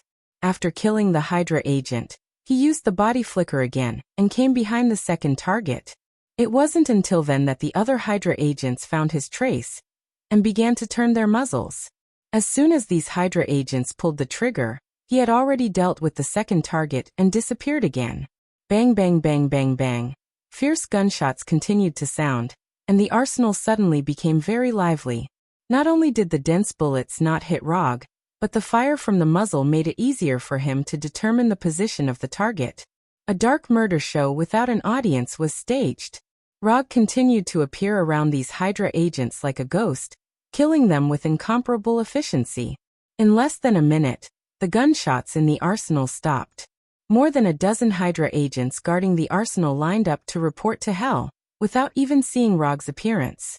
After dealing with these people, he didn't leave the arsenal immediately, but quickly picked up something in the arsenal. Small gravity proton instrument received. Energy rifle received. Energy grenade received. This energy cannon is good, also received. I don't know what this is, but it looks good, also received.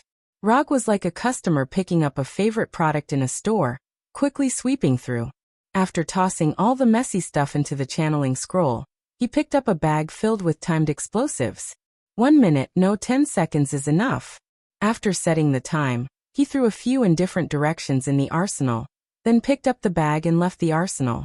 The base's power supply system has not been restored yet, but this does not affect Rog's speed. He doesn't know if this base has a self-destruct system, but even if it does, it probably won't work now. So he intends to destroy Hydra's base by manually throwing mines. Whenever he passes by a room or area that looks more important, he will throw a few time bombs inside. How much he throws depends on his heart. He throws it with his eyes closed, no pressure. It didn't take long for dozens of time bombs in the bag to be thrown clean by him. Okay, it's time to go back. Rog pressed the start button on the remote control device and crushed it directly. Dozens of time bombs in the base began to count down at the same time. After doing all this, he teleported to the nearest location of the Flying Thunder God technique. Standing on the top of the building where the Flying Thor is located, Rog looked down at the factory not far below and waited patiently. 10 seconds later, dozens of explosions sounded in the factory at the same time.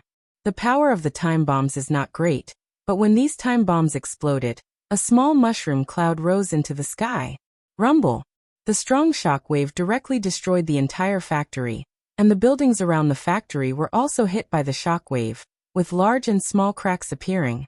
It is absolutely impossible to cause this effect with the power of the time bombs themselves.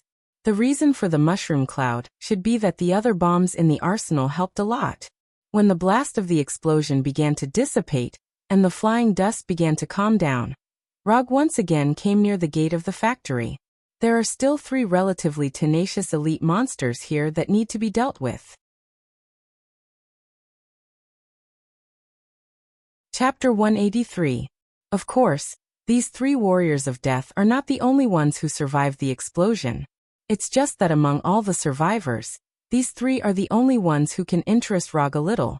Although the purpose of destroying the Hydra base has been perfectly achieved, Rog wants to find some extra fun for himself before leaving. At the usual speed of the New York police, it takes them at least 3 minutes from the discovery of the explosion to the scene. This also means that Rog has 3 minutes of undisturbed game time. When he used the lightning body flicker to the gate of the factory, which had been completely seen, the 3 warriors of death also discovered his arrival for the first time. The 3 warriors of death did not find out that Rog was not a shadow clone, but a shadow clone. In their view, the Rog who now appears in front of them is the shadow clone who was flashing around the factory before. Perhaps he has inherited Rog's original laziness. Or it may be that the shadow clone feels that the shadow clone will be more interested in these 3 warriors of death. Therefore, in the previous battle, the shadow clone did not launch any attacks on the 3 warriors of death. You have 3 minutes. If you can hold on for 3 minutes, I will let you go. As soon as the voice fell, Rog disappeared in front of the 3 warriors of death. The game time is limited and every second is extremely important. At the moment when Rog disappeared, the 3 warriors of death tacitly formed a circle back-to-back, not giving Rog any chance to backstab them. Having seen the shadow clone backstab Hydra agents, they certainly won't make the same mistake. However, the 3 warriors of death still ignored one point. Their defensive formation can indeed stop Rog's backstab, but Rog's attack direction is always limited to the same plane. Odama Rasengan. The three warriors of death did not expect that Rog's attack would come from the air. When they noticed this, the Odama Rasengan with a diameter of more than 1 meter in diameter in Rog's hand had fallen into the middle of their formation. Boom! The three warriors of death immediately scattered, but their movements were still one step too slow. The Odama Rasengan hit the backs of the three of them at the same time. Under the irresistible force of the terrifying distortion and impact, the three of them flew out like a baseball hit by a bat. The Odama Rasengan, which was enough to cause fatal damage to ordinary people, didn't cause too much damage to the three death warriors.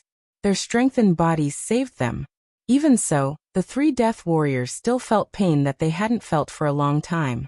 After sending the three death warriors flying, Rog did not hesitate, and once again attacked one of them. Only the left arm of the death warrior has been mechanically transformed. He intends to deal with it at the end because this guy is similar to Hydra's chief male model. They both have only one metal arm, although one is left and the other is right. As for the one whose arms had been modified, he was ranked second. His first target was the warrior of death whose left arm and right leg had been modified. Before the warrior of death whose left arm and right leg had been modified could land on the ground, Rog appeared behind him like a ghost. Lightning released Thunderbolt Sword draw a dazzling and sharp lightning blade flashed across the body of this death warrior, instantly chopping off his metal left arm and right leg. Dong dong dong.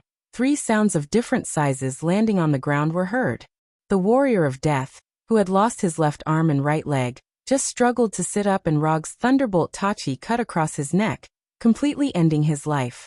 After dealing with the warrior of death, Rog finally waited for the other 2 death warriors to attack. Small missiles and rifle bullets flew towards him at the same time. He doesn't know if it's because these death warriors haven't completed the final weapon loading, but Rog always feels that they have too few weapons on them. Except for the metal arm that can launch small missiles, they don't seem to have any other long-range attack means. Otherwise, the death warrior with both hands modified wouldn't have picked up the rifle on the ground to attack him.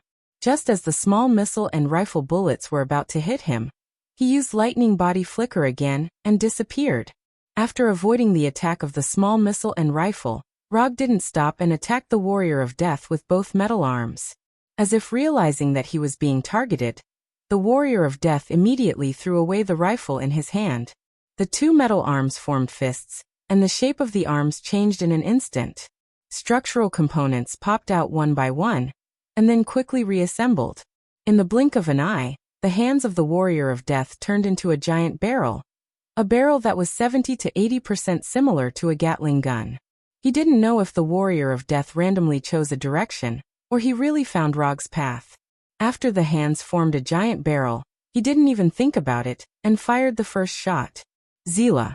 An orange-red sunlight-like beam of light shot out from the barrel and shot straight at Rog, who hasn't shown his figure yet. Mokutan wooden spindle wall. Rows of wood instantly emerged from the ground and formed a curved arch in front of Rog. Rumble. The orange-red beam of light hit the wooden arch without any suspense, and a strong explosion was born, and the orange-red flame swept around like a hurricane. The power of this attack is very good. Although the wooden spindle wall blocked this energy attack, visible cracks also appeared on the arch of the wooden spindle wall, giving a feeling that it would collapse and shatter at any time. As soon as the flames generated by the explosion dissipated, the warrior of death launched the second wave of attack. But this time, the energy cannons in his hands didn't shoot out orange-red energy beams, but fist-sized energy shells. Boom boom boom boom boom. One by one, the energy shells continuously hit the arch formed by the wooden spindle wall, and the cracks on the arch became more and bigger. Because of the sudden outbreak of the warrior of death, Rog was temporarily suppressed in the arch. From the situation at the scene, it seemed to be the case. But the fact is, Rog in the arch had no intention of leaving at all. If he wanted to leave here, a flying Thor would be directly done. Just when the warrior of death was slightly relieved and thought that he had the initiative, Rog in the arch silently cast a ninjutsu that he hadn't used for a long time. Mokutan would Dragon Jutsu. The warrior of death didn't realize that something was wrong. Now he was enjoying the pleasure of shooting wildly, enjoying the pleasure of the energy shells exploding around Rog. But soon, he found that the ground under his feet seemed to tremble. Before he had time to look down, a long hook-nosed wood dragon rushed out from the ground and directly arched him into the air. Then, the dragon mouth about the same size as his body directly bit his body. Wood dragon raises its head.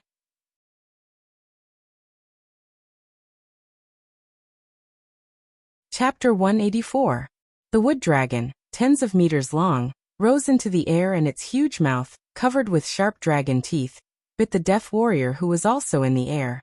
The moment he was sent flying by the wood dragon, the death warrior turned the muzzle of the metal cannon and tried to directly kill the huge wood dragon like an ancient beast with intensive energy shells. But before he could fire a few shots, he was bitten by the wood dragon, and the sharp wooden fangs pierced his body directly.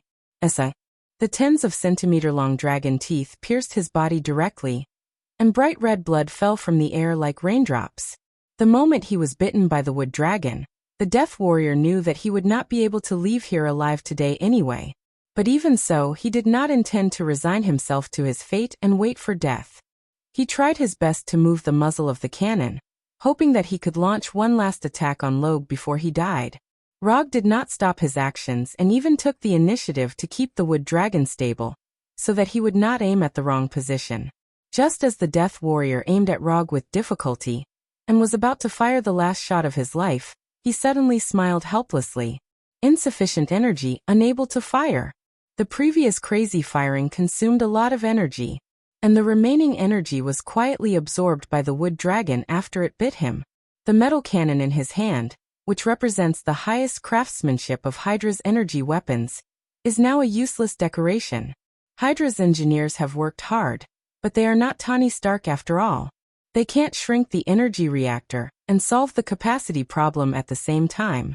In this regard, Ivan Vank has to do a little better than them. At least the arc reactor he made is closer to the original version designed by Tani. After the Death Warrior felt despair and powerlessness, Rog controlled the wood dragon to shake its head violently, allowing the wood dragon to successfully bite the Death Warrior into two pieces. The second Death Warrior dead. When the Death Warrior's broken body fell to the ground, Rog discovered that the Death Warrior he had left to the end had abandoned his companions and ran away. Finding that he could not defeat the enemy, he decisively chose to retreat. This is not Hydra's way of doing things. Although he didn't know what the Death Warrior was thinking, it wouldn't be easy to escape from him. First, he used chakra detection to determine the location, then used lightning body blink to catch up. Rog did not spend much effort to catch up with the Death Warrior, who was running wildly. He had originally planned to have a melee fight with this Death Warrior, and at the same time, feel the feel of the metal arm. But now, this idea had been completely dispelled. An enemy without the will to fight would not bring about the thrill of fighting. Invincibility is so lonely. Invincibility is so empty. After shamelessly sighing in his heart, Rog used lightning body blink and arrived in front of the last Death Warrior. Lightning evasion. 1,000 birds. After chattering for a while, he left the place with the flying thunder god. As for the wood dragon, he left it in the factory. Anyway, without chakra, the wood dragon is just a more delicate wood carving. And Hydra will find out sooner or later that he did this, so it doesn't matter if he leaves evidence or not. After returning to the office through the Thor, he went directly to Sky's office where the lights are not turned on all year round. How is it? Is there any information about the obelisk? The reason why he asked Sky to invade the base's system before he started was to find information about the obelisk. Since Hydra is unwilling to trade the obelisk, he can only find his own way. There's a lot of data. I haven't done a systematic search yet. But I found something very interesting here. After that, Sky opened a file. This document is obviously a confidential document. Not only is it top secret, but it also has a lot of key information painted in black. This is a typical style of government agencies, and it is obvious that it is the work of S.H.I.E.L.D. But now it's hard to tell whether this is something made by S.H.I.E.L.D. or Hydra's own. Mutants, superpower race, immortality. This is too much of a coincidence, right? Sky may not be able to see what these words mean together, But Rog is basically sure that this is a document about Sky's mother, Jiaoying. Is this the so-called fate? Isn't this too unreasonable? Although it is a very unreasonable thing to reason with fate, but in this reasonable world, you can't be too unreasonable. Rog suddenly felt a little speechless. He was still trying to find information about the obelisk, and Sky found a document about her mother from Hydra's database. This is very good and powerful. Don't worry about this. Focus on finding the obelisk first. Rog calmed down and said to Sky in a calm tone. Before Sky awakens as a mutant, it is better to let her have less contact with these things. These things can easily affect fate if they are exposed to too much. Oh. But I think Hydra's plan is still a bit crazy. How can there be immortal people in this world? I guess they are crazy about superpowers, so they think there is a magical superpower race in the world. Sky didn't notice anything, but felt that Hydra's people were a little nervous. But what she didn't know was that there really was such a person in the world, and that person was her mother. Although her mother's way of immortality is not the same as she imagined, it is basically in line with the concept of immortality. It makes sense. Although he knew that Sky's inference was wrong, he nodded in agreement. More than an hour later, the Punisher and Abomination returned to Dr. Connor's laboratory and reported the results of the operation to him. Both bases were destroyed. But as he expected, the Punisher and Abomination were also attacked by Hydra's new energy weapons. However, one of them has an immortal body, and the other has a thick skin and fast blood recovery, so neither of them suffered any fatal injuries, but it took a little more effort. Very good. Next, be vigilant and be careful of Hydra's revenge. Hydra will definitely receive the gift he sent out, but it is uncertain whether Hydra who received the gift will return the gift. Hydra was sometimes very rational, but at other times, it could be very crazy. Rog had just hung up the phone when more than a dozen heavily armed soldiers suddenly broke into his company. Mr. Rog, according to reliable information, you are suspected of illegally embezzling U.S. military property. I hope you can come back with us.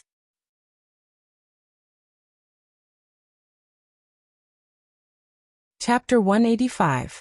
No way, sir. If you want to find an excuse, you should find a better one. What do you mean by illegally embezzling U.S. military property? When did I embezzle U.S. military property? How can you accuse me out of thin air?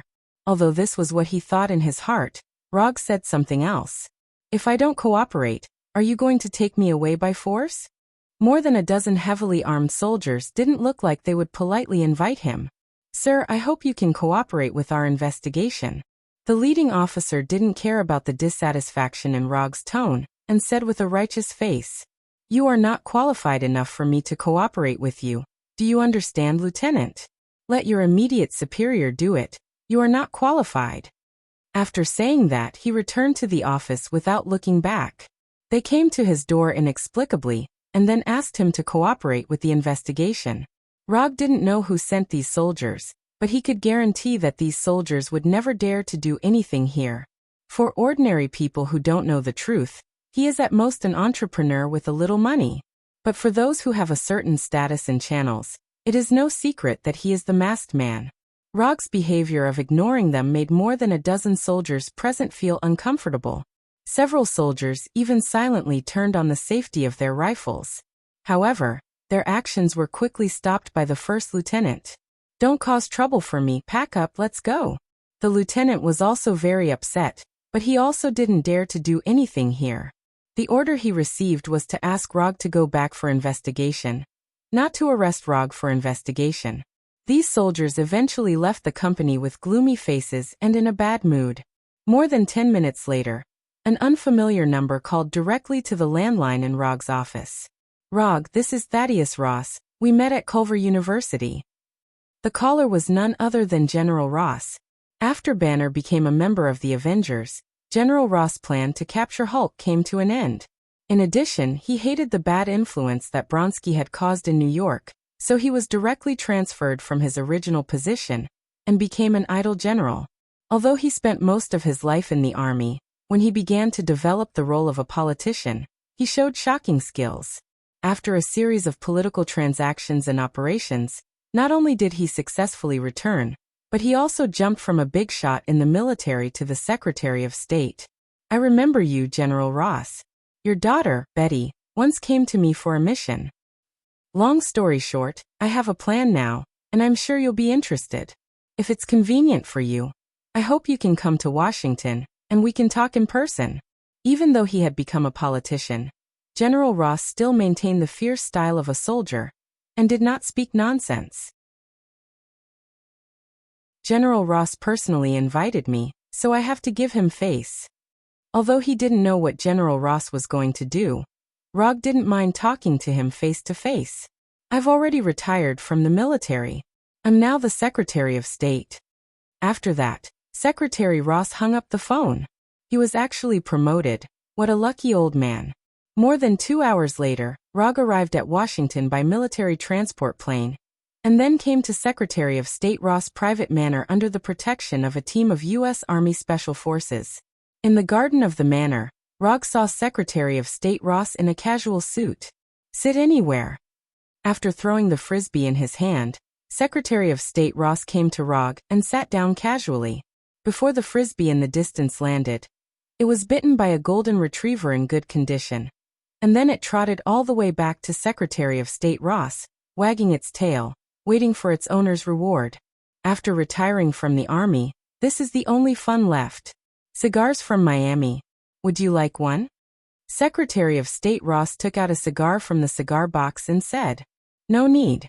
I don't have such a habit. Not to mention cigars, Rog doesn't even smoke ordinary cigarettes. Caring for the body starts from refusing cigarettes. When Secretary of State Ross slowly lit a cigar for himself and took a puff, he continued to say to Rog, Rog, what do you think of the Avengers organization? Nothing, I'm not one of them. The existence of the Avengers does make the world a lot safer, but they also bring more challenges. Since their appearance, more and more supers and enhancers have appeared around the world. They bring peace, but they also bring new challenges. Secretary of State Ross looked at the sky in the distance, and spoke in a tone that was completely different from his previous tough style. Just say it, what's your plan? You sent someone to New York to find me. It's not to ask my opinion on the Avengers, right? Rog was not in the mood to joke around with Secretary of State Ross. With this kind of time, he might as well go home and play a few games. We're all acquaintances, so I won't be polite with you. I plan to build a team similar to the Avengers. A team that can suppress and even defeat the Avengers when they betray us. Thunderbolt Secret Service Team. I'll take the lead on the official side. I'll take care of the personnel, equipment, venue, funding, and other issues. But I lack a person who can lead this team, so I hope you can be the captain of this team. After that, Secretary of State Ross handed him a document with the word, Top Secret, written on it. After receiving the document from Secretary of State Ross, Rog did not read it immediately. Instead, he waved his hand and lured the golden retriever next to Secretary of State Ross. You politicians are not very satisfied with the Avengers. I can understand that.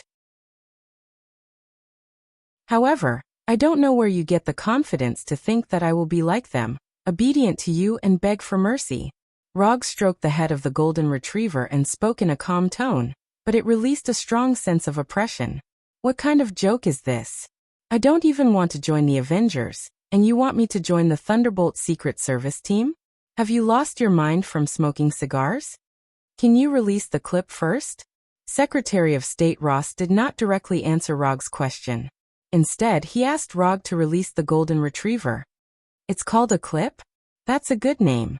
Rog did not release the clip, and the clip seemed to enjoy his touch and wagged its tail contentedly. You misunderstood. We don't want you to become a member of the government. We just want you to lead this team. Or, you can simply understand that you are a coach. The background of the members of the Thunderbolt Secret Service team is somewhat complicated, so we need someone who can control them and make them willing to listen to arrangements. We won't order you to do any tasks, and you don't need to be responsible for us. We just want to borrow your fame and strength.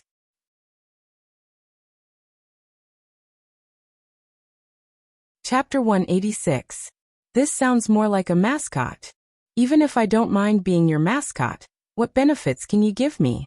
Although it's only a nominal addition, If there are not enough benefits, Rog is too lazy to pay attention to them.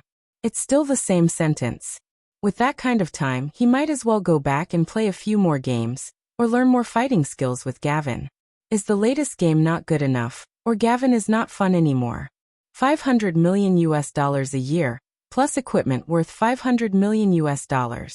Even if you want an F-22, we can give it to you. In addition, you can freely mobilize resources belonging to Thunder agents, such as scientific research teams, intelligence networks, special equipment, etc. It has to be said that the people behind Ross are really sincere. With this kind of condition, even the well-informed Rog can't help but be slightly moved. Up until now, the largest commission reward he had ever received was only $500 million. And as soon as Ross made a move, he directly doubled this record. You are indeed very sincere, and it can be seen that you have also spent enough effort investigating intelligence. Whether it's equipment or a scientific research team, these things are basically what Rog needs at present, or what he will need in the near future. For the two combatants, Punisher and Abomination, equipment will not be a problem no matter how much. Dr. Connors will also be happy to accept the scientific research team and special equipment. As for the intelligence network, it's Sky's favorite. Since the Avengers appeared in the Battle of New York, S.H.I.E.L.D.'s hand has been stretched longer and longer, and some people are very dissatisfied with their practices. So we need a team that can compete with the Avengers, at least on the surface. Ross took a puff of his cigar and said faintly, "The appearance of the Avengers has made S.H.I.E.L.D.'s reputation and power reach the highest point in history. Some people are glorious, and naturally some people are lonely. For example, those military bigwigs. What was originally the Army's job is now done by S.H.I.E.L.D. The power that originally belonged to the Army has now become S.H.I.E.L.D.'s power. People who are used to power absolutely can't stand their power being nibbled away little by little. Since S.H.I.E.L.D. has formed the Avengers, the military can naturally form its own Avengers. Thunder Agents is the military's Avengers." Rog wasn't dissatisfied with Ross's offer. The only flaw was that he couldn't turn this into a commission. The remuneration could be paid in advance, but this kind of long-term commission would take up his only commission slot. Unless he didn't plan to accept any commissions for the next year, he really couldn't turn this into a commission. Forget it, one shouldn't be too greedy. Ninja coins can be earned from other places, but Ross's invitation won't last forever. If he refused today, Ross might turn around and find someone else. He was the most suitable candidate, but not the only one. Prepare for the press conference. Also, remember to help me settle the tax issue. I want $500 million. The IRS was a very special existence. Whether you were a superhero or a supervillain, these guys would dare to come to your door and collect taxes, and they would not miss a single cent. However, Ross and the people behind him could definitely help him settle the tax issue. It was only now that Roger picked up the document on the table and began to read it carefully. Just as he had guessed, the members of the Thunder Secret Service team were all from prison. Luke Cage, Singing Bird, Moonstone, Ghost, Red Tank. There were only 5 people on the list. If Rog was included, then it was just like the Avengers, a 6-person team.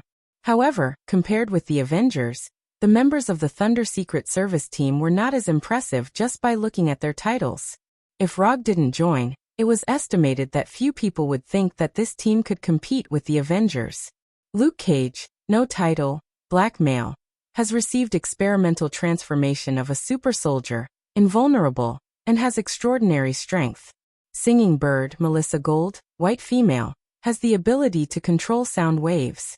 Moonstone, Carla Solfin, white female, has a magical gem called the Moonstone in her body, which has special abilities such as flying, emitting strong light, and being invisible. Ghost, John Morley, white male genius engineer, no superpower, invented the Ghost invisibility suit, which can make things invisible or make things invisible when touched. The abilities of the first 4 members were somewhat normal. They weren't strong, but they weren't weak either. The only thing that could pique Rog's interest was the Red Tank. Red Tank, real name Kane Mark, white male. According to him, he touched the evil god Ceterax's ruby, so he gained magic power. His power came from the evil god, so it was inexhaustible. Rog chose to ignore his statement. It was just an evil god. Even the father of gods, Odin, didn't dare to say that his power was inexhaustible, let alone an evil god. They had outstanding endurance, strong bodies, and after accumulating potential, they had a terrifying impact that could destroy everything. Other than Red Tank, who was slightly better, the other 4 members could only be said to be barely passable. Rog thought that Ross and the others would carefully select a very good team, but now it seemed that it was just SOSO. Where are they now? I plan to meet them first and see how capable they are. After all, information was just information. As the nominal captain of the Thunder Secret Service team, Rog felt that he needed to personally test the strength of his team members. In the training base in the suburbs, you can check it at any time. Ross had obviously taken this into consideration as well, and had already made all the necessary arrangements in advance. More than an hour later, under the protection of the Marines, Rog came to the training base mentioned by Ross. Although it has been renovated, it was obvious that the former training base was a military camp. However, considering the background of Ross and the others, this is not surprising. When Rog came to an indoor training room the size of a football field, he saw the 5 members of the Thunder Secret Service team. In the spacious training room, Crimson Tank and the others were scattered in different areas. No one spoke and no one trained. Let me introduce myself first. My name is Rog and I am a ninja. After opening the door and walking in, Rog didn't care about the attitude of the 5 people and directly introduced himself. You may be more familiar with my other name, Masked Man. When he mentioned the Masked Man's title, someone finally raised their head to look at him. Then they continued to stare blankly or sleep. Also, from now on, I am your captain. So, if you 5 don't want to die, you better stand in front of me now. You only have 3 seconds.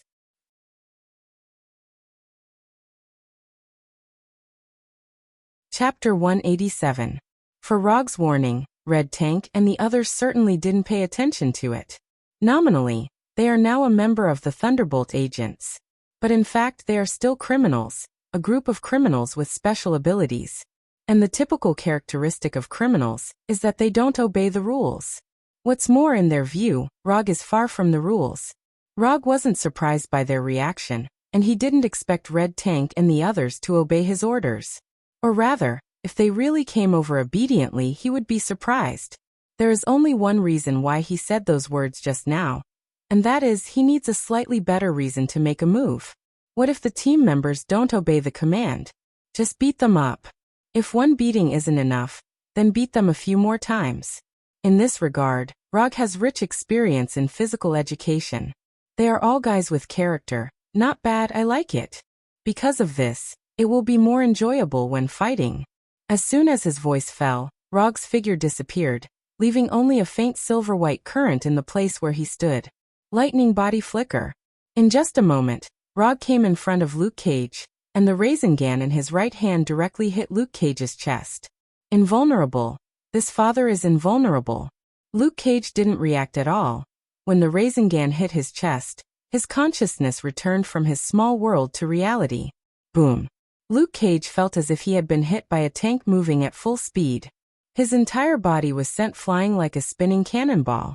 Then, he slammed into the wall of the training room dozens of meters away, directly smashing a big round hole in the wall. Puff. At the moment when he collided with the wall, Luke Cage finally couldn't bear the severe pain in his body, and suddenly spat out a mouthful of blood. No one thought that Rog would actually make a move. Although they don't know how strong the Rasengan is from Luke Cage's appearance at this time, the Rasengan attack is definitely not weak. After hitting Luke Cage, Rog didn't pay attention to him anymore, and began to choose the next target. Moonlight Stone and Crying Bird are both women, so I will teach them later. Red Tank has rough skin and thick flesh, so it may take a little longer. Then the only one left was John Morley the Spectre. Among all the team members, Spectre was the only one without superpowers. He could only rely on the Spectre combat suit that he had developed himself. When Rog's gaze fell on him, John Morley unconsciously gulped and immediately activated the Ghost Battlesuit stealth mode. This guy was very dangerous. As soon as this thought appeared in John Morley's mind, Rog appeared in front of him. Don't be afraid, he can't see me. Don't be afraid, he can't find me. Don't be afraid. While Ghost John Morley was still hinting at himself, Rog directly raised his right leg and kicked forward. In the eyes of others, Rog's kick was like kicking air. But in the next second, they understood the reason. Bang! A dull thud suddenly sounded, and John Morley, who was invisible, was sent flying by a kick. John Morley was sent flying for more than 10 meters before he landed heavily on the ground. You want to play stealth mode in front of me? Who gave you the confidence? If John Morley did not enter stealth mode and directly entered invisibility mode, Rog might have to spend more effort. But he was too confident that Rog would not be able to see through the Spectre combat suit's stealth mode. The second one was taken care of. At this point, other than Red Tank, no one would think that Rog was joking. Moonlight Stone and Crying Bird Melissa looked at each other and took the initiative to attack. Rather than passively defending, it was better to take the initiative to attack. That way, they might be able to take the initiative. Crying Bird Melissa opened her beak slightly and emitted ultrasonic waves that could not be heard by the human ear. Crying Bird's ultrasonic attack was invisible. Not only was it difficult to detect, it was also very difficult to defend against. There were many ways to use ultrasonic waves, and if used well, it could definitely become a very powerful superpower. But unfortunately, Crying Bird's current use of ultrasonic waves was far from its limit. Although Rog did not hear the ultrasonic waves emitted by Crying Bird Melissa, he was keenly aware of the changes in himself. He started to lose his consciousness and started to hallucinate. You shouldn't have played mind attacks in front of me. But since Crying Bird wanted to play, Rog did not mind playing with her for a bit. Sharingan illusion. Crying Bird Melissa, who was silently emitting ultrasonic waves, suddenly saw a pair of blood-red eyes. In the next second, Crying Bird Melissa found that she was the only one left in the training room, as well as an endless amount of disgusting bugs. Her colorful body was filled with needle-like holes, and each hole was densely packed with black dots. These disgusting bugs that appeared out of nowhere flew towards her like a swarm of locusts, climbing up her legs, flying to her face, and then into her collar. The illusion that Rog created for Crying Bird was not very complicated. It was just bugs that most girls would not be able to tolerate. Countless bugs, as well as trypophobia that would cause humans to instinctively react. Just as Rog cast an illusion on Crying Bird Melissa, Crying Bird Melissa hugged her head with both hands and jumped violently, letting out an ear-piercing scream filled with fear. This scream only lasted for 1 or 2 seconds before it stopped, and Crying Bird Melissa fainted as if she had lost her soul. The third one done. Crying Bird Melissa's scream filled with fear made Moonlight Shekala involuntarily look back, and then she was grabbed by the neck by Rog. Before she could use the Moonlight Gem's ability, Rog cast the same illusion on her. The only difference was that the bugs in the illusion were replaced by cockroaches, colorful cockroaches that were covered with abscesses. Another ear-piercing scream filled with fear, and another fainted. The fourth one done. From the time Rog sent Luke Cage flying until Moonlight Shekala fainted, only less than 10 seconds had passed. Luke Cage, who was the first to be attacked, endured the pain and stood up again. Ghost John Morley lay on the ground moaning in pain, as if he was heavily injured by Rog's kick. Currently, apart from Rog himself, only Red Tank, who was blessed by Setarak, was still alive and kicking. Don't say that I didn't give you a chance. I'll allow you to run 40 meters first to accumulate potential.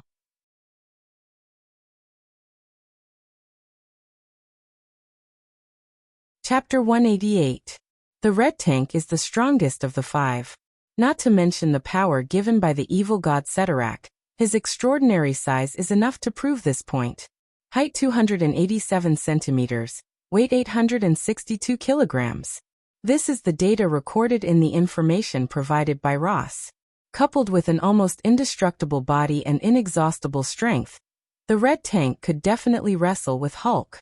The reason why Ross recruited the Red Tank into the Thunder Agents is probably because of this.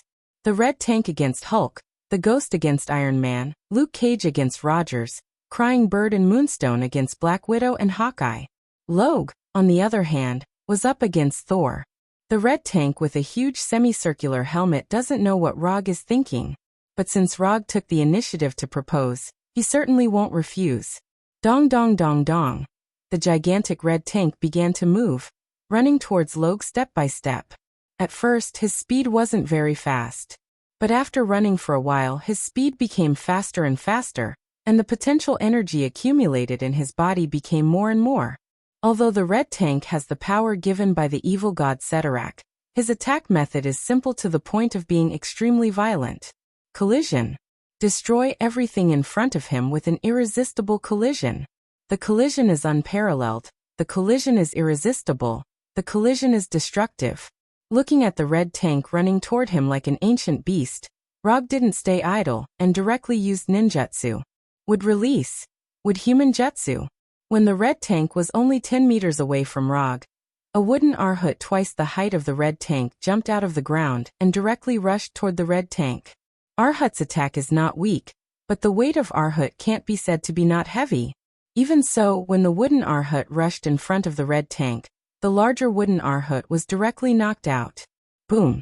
The wooden Arhut, which was 6 to 7 meters tall, was sent flying like a baseball. It smashed through the wall of the training room and flew to the square outside the training room, creating a large crater in the ground of the square. This kind of impact was pretty good. Rog sighed in his heart. The distance of 10 meters was closed in an instant. When Red Tank arrived in front of Rog like a train at full speed, a huge fist about the size of Red Tank's body struck out from the ground. Boom! This huge fist hit the Red Tank without any suspense, sending the Red Tank flying into the air like a hot knife through butter. Just as Red Tank was sent flying by the fist from the ground, Wooden Arhut, who was sent flying by him, once again appeared in front of him. Wooden Arhut clenched his fists and used all the strength in his body to fiercely hit the Red Tank's head. Boom! The moment Wooden Arhut hit, Red Tank in the air flew to the ground like a falling meteor, creating a large crater with a diameter of nearly 1 meter on the ground. The huge wooden fist from the ground and Wooden Arhut completed a tacit joint attack. The initiative of the battle returned to Rog's hands. After Wooden Arhut landed, he didn't immediately chase after Red Tank lying in the crater. Instead, he ran to the front of the huge wooden fist and pressed his hands directly on the fingers of the wooden fist.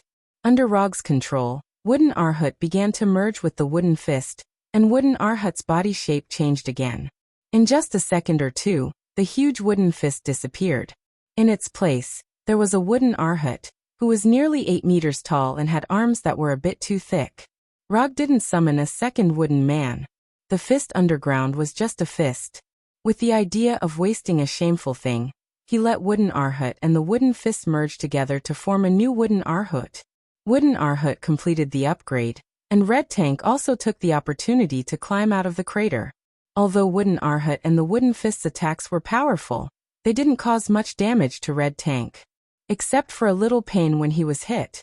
Standing up again, the Red Tank saw the Wooden Arhut that had grown taller, and also saw the Wooden Arhut's arms that had obviously been strengthened. Looking up at Wooden Arhut, who was 2 or 3 times his size, Red Tank still didn't plan to change tactics. In other words, the concept of tactics didn't exist in his mind. Whether it was Wooden Arhut or Rog, Red Tank only had one way to deal with it, and that was to charge. Red Tank began to run for the second time, but this time, Rog didn't give him too much time. Red Tank had just run a few steps when Wooden Arhut's fist arrived in front of him. Boom! Wooden Arhut's right fist directly interrupted Red Tank's run. Boom! Wooden Arhut's left fist followed by his right fist and hit Red Tank's body, knocking him down again. Boom! Boom! Boom! Punch back, punch back, punch back, punch back. Wooden Arhut turned into a ruthless punching machine, punching Red Tank again and again. The ruler of the Crimson Universe, Ceterak, was indeed very strong, but Red Tank wasn't Ceterak himself. Even if Red Tank had endless power, he still needed to have a chance to use it. Punch after punch. Each punch was faster than the last. Each punch was heavier than the last. Rog didn't care about chakra's consumption, and let Wooden Arhut attack like crazy. You don't listen to orders, you have a personality, you're a maverick. I don't believe I can't beat you guys. If one time isn't enough, Then 2 times. If 2 times isn't enough, then 3 times. Since you've already sold yourself out, then don't even think about keeping your chastity. If Red Tank and Luke Cage really would rather die than submit, then they wouldn't have joined the Thunderbolt Special Agent team. Since they chose to join, it meant that they still had some scruples. Rog didn't know what they were scruples about, or perhaps they wanted to use this opportunity to gain something. But since they've already made their choice, then don't King play the game of personality. If they really had such a personality, then they shouldn't have chosen to join in the first place. Wooden Arhut's fists constantly hit Red Tank, and the huge attack power made the ground of the entire training ground tremble. Boom, boom, boom, boom.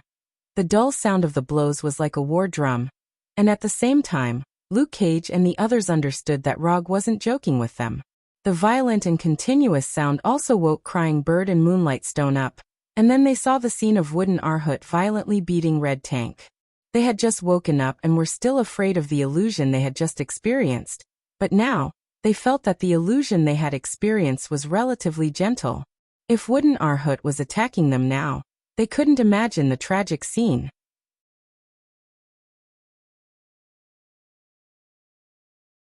Chapter 189.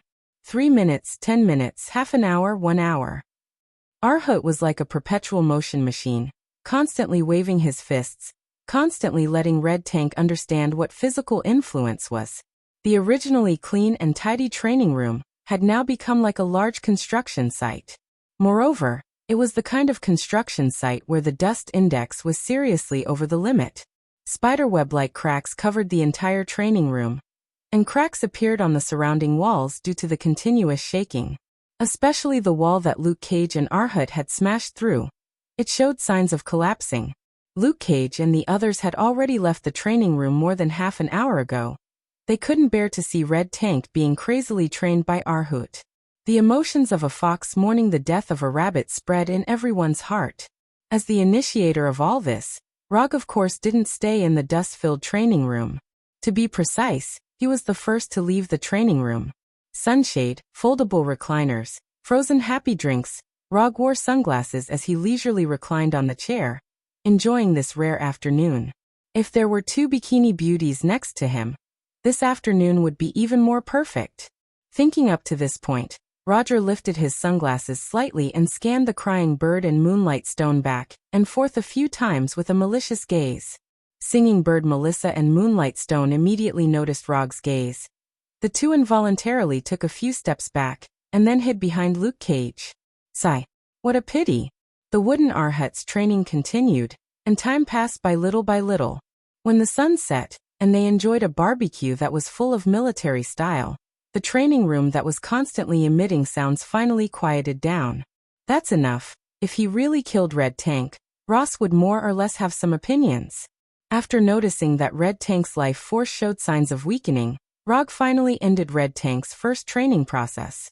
After waiting for about half an hour, Red Tank, who was only left with a pair of tattered pants, walked out and silently came in front of Rog. Captain. Although Red Tank's appearance made him look like he wasn't very intelligent, it didn't mean that Red Tank was an idiot who didn't think of anything. After understanding the huge gap between himself and Rog, the Red Tank decisively chose to obey. Yes. Rog didn't pay much attention to Red Tank's expression as he casually replied. Although it took a little longer than expected, the result was still very satisfactory. Following that, Moonlight Stone and the others led Rog to the resting area in the base. Ask Ross to arrange for someone to redesign your image. You are going to become superheroes in the hearts of the people. Your current appearances are not positive enough. After leaving this sentence, Rog took out a Thor kunai and threw it directly at the dart target more than 10 meters away. Bullseye. Don't touch kunai. As soon as he finished speaking, Rog left with the Flying Thunder God and returned home to New York. In the afternoon, Ross transferred $500 million for the first year to Rog's account. The selection list of equipment and some authorization accounts were also sent to Konoha. As for the research teams and professional equipment, Ross directly gave him a list of research institutes and laboratories. As long as he needs it, he can arrange for Dr. Connors to go to these places to conduct relevant research experiments at any time. At around 11 o'clock, Gavin, who had performed a righteous patrol outside, also returned here. Rog briefly told Gavin about the deal between himself and Ross. And then it was a dry and raging night. 3 days later, the first press conference of the Thunder Secret Service team officially began. Ross did not arrange the site of the press conference in the previous base, but in Arlington County, where the Pentagon is located. Although Rog came to the press conference with Luke Cage and others, he did not appear directly at the press conference. According to Ross, he needs a way to make an appearance that is eye-catching enough. In fact, it's just a way to make an appearance that is more in line with the appearance of a superhero. Ross first made a very ambitious opening statement, then talked about the Avengers and S.H.I.E.L.D. Then the topic changed and entered the theme of the press conference. Today, on behalf of the U.S. government and the Pentagon, I will officially introduce to you a new team of heroes that can be compared to the Avengers. They are the Thunder Secret Service team. After Ross finished speaking in a high-spirited tone, there was a burst of salute at the press conference. With the sound of the salute, Luke Cage and others came to the podium one by one and waved to the reporters below. After Luke Cage and others appeared one by one, Ross began to introduce the members of the Thunder Secret Service team to everyone. In order to make the Thunder Avengers look more decent, Ross followed Rog's advice and designed a new image for them. When introducing Luke Cage and others, Ross did not hide the fact that they were once criminals. And in a country like the United States, it doesn't make sense to hide this. It's just that he beautified the special recruitment into a beautiful change for Luke Cage and others, a rebirth under the influence of the liberal democratic spirit of the United States. It has to be said that since he changed his career to become a politician, Ross has mastered these elements that can ignite the emotions of the people. Former criminals have changed their ways and decided to use their own strength to protect the people. What better way to show the noble sentiments of Luke Cage and others? Sure enough, under Ross's provocative words, the reporters present did not dwell on the fact that Luke Cage and others were once criminals. In order to lead such a team of heroes, we specially invited a superhero that everyone is familiar with to be the captain of the Thunder Secret Service team. Under his leadership, we believe that the Thunder Secret Service team can make a great contribution to world peace, just like the Avengers. He is the Masked Man. Ross suddenly raised his right hand and pointed to the sky, pointing to Rog, who was standing on the round fan. Rog had been staying hundreds of meters in the air at the press conference, watching Ross's slightly exaggerated performance. Although he didn't like Ross's way of expression, as a ninja with good professional ethics, he knew very well what it meant to take someone's money to solve a problem. I'll play along with you. Rog jumped lightly and directly left the round fan, and flew toward the podium like a meteor. Just as he was about to have a close contact with the ground, he flashed to the podium through the flying Thor kunai on the moonstone.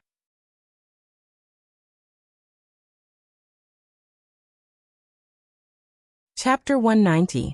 Although it was not the kind of superhero landing that Ross had imagined, Rog's approach was perfectly in line with his identity. At this time, Rog was still wearing his iconic three-tomo mask, and he was wearing a white haori. The Akatsuki's robe was not suitable for such an occasion, and wearing the Akatsuki's robe made him look more like a supervillain than a superhero. When he flashed to the podium, the reporters at the scene couldn't help but exclaim. Some thought he would fall directly to the ground, while others were surprised by his appearance. Good afternoon, everyone. After a simple greeting, Rog controlled the thunder fan in the air to fly in front of him, and then grabbed the fan.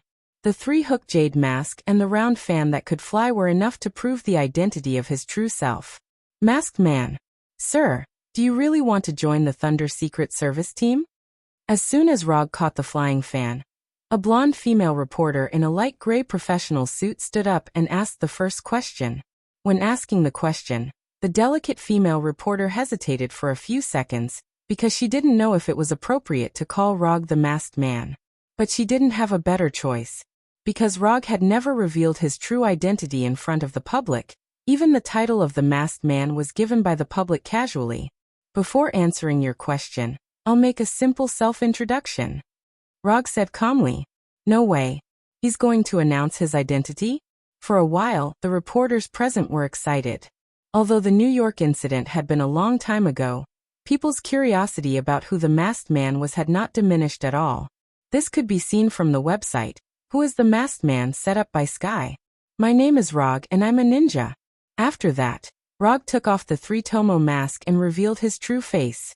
Wearing a mask can indeed hide one's identity, but at this time, Rog felt that he didn't have much need to hide his identity. At worst, there would be a group of paparazzi around in the future. When he took off his mask, people realized that Rog was younger and more handsome than they had imagined. As for the fact that he always wore a mask, many people thought that he chose to wear a mask because of his appearance. Many people even thought that it was because of his disfigurement that he didn't dare to show his true face. But at this moment, these reporters finally understood how unreliable those rumors were. Other than his eyes being different from normal people, Rog's appearance perfectly met the standard of a handsome young man. With her looks, it would be a pity if she didn't act in a movie. It would be best if it was a restricted film.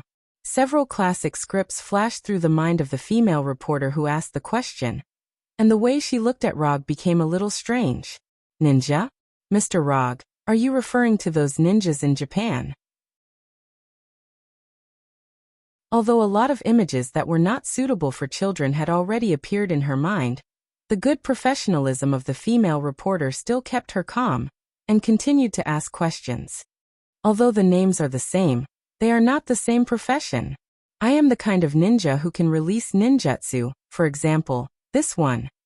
As soon as his voice fell, Rog raised his right hand, and then released a real thunderbolt into the sky. Rumble. A huge thunder suddenly sounded. Mr. Rog, are you an earthling, or an alien like Thor, or a mutant like Hulk? The blonde female reporter continued to ask. I'm an earthling, a pure earthling, and I'm not a mutant like Hulk. Let's put it this way, ninjutsu is a power that can be learned. I learned these ninjutsu in a place called Konoha Hidden Village.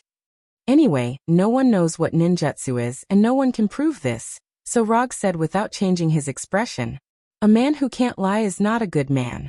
Especially a man who can't lie in front of a woman. Konoha Hidden Village? Where is that place? The female reporter asked a question that everyone was very concerned about. Even Ross was seriously waiting for his answer. It's a place isolated from the world. They don't like to be disturbed, and they don't like to leave the village, so I won't tell you the location of the village. Konoha Hidden Village is a ghost. If there is such a place, you won't say such an important thing. After hearing Rog's answer, many people sighed in disappointment. Although they don't know the specific location of Konoha Hidden Village, many people have the idea of starting to investigate Konoha Hidden Village after going back, including Ross. Then why did you leave the village? It was the same female reporter. Good question. I said so much just to wait for you to ask this question. This is a bit complicated. In Konoha Hidden Village, the most powerful ninja is called the Hokage. The Hokage is the only person who can choose whether to leave the village or not. And I am the current Hokage of Konoha Hidden Village, the 4th Hokage. After that, Rog directly turned around, revealing the red characters on his Haori. 4th Hokage. Rog didn't intend to continue with the title of the Masked Man. Instead of worrying about whether he will get some strange title after announcing his identity, it's better to take the initiative to choose one. When he was choosing his title, he hesitated for a moment, wondering which one he should choose. God of Shinobi, Golden Flash, Konoha's White Fang, Sannin, 1st Hokage, 4th Hokage. After thinking about it, he finally chose the 4th Hokage as his future hero title. Not for anything else, but because the Haori of the 4th Hokage is more handsome. And Minato's appearance is a little bit closer to him. Although it's not as good as him, it's not bad. So only the title of the 4th Hokage is worthy of his temperament and appearance. In the next 10 minutes, the reporters asked some questions about Rog and the Thunderbolt agents. Of course, the main questions were about Rog. Although it didn't take long, the content of this press conference was enough to cause a sensation. The news of Rog's new title, the 4th Hokage, and the Thunderbolt agents also spread out at an amazing speed. As soon as the press conference ended, Rog's personal mobile phone rang crazily. Tawny, Captain America, Natasha, and Banner all called for the first time. Rog didn't want to answer the calls from Captain America and Natasha for the time being, so he called Tawny back first. Fourth Hokage, I have to say, this title is much better than the previous Masked Man. Tawny didn't care about Rog joining the Thunderbolt agents at all, and he didn't believe that Rog would go with Ross. Deal, everything is a deal. Tawny saw the key point in it at a glance.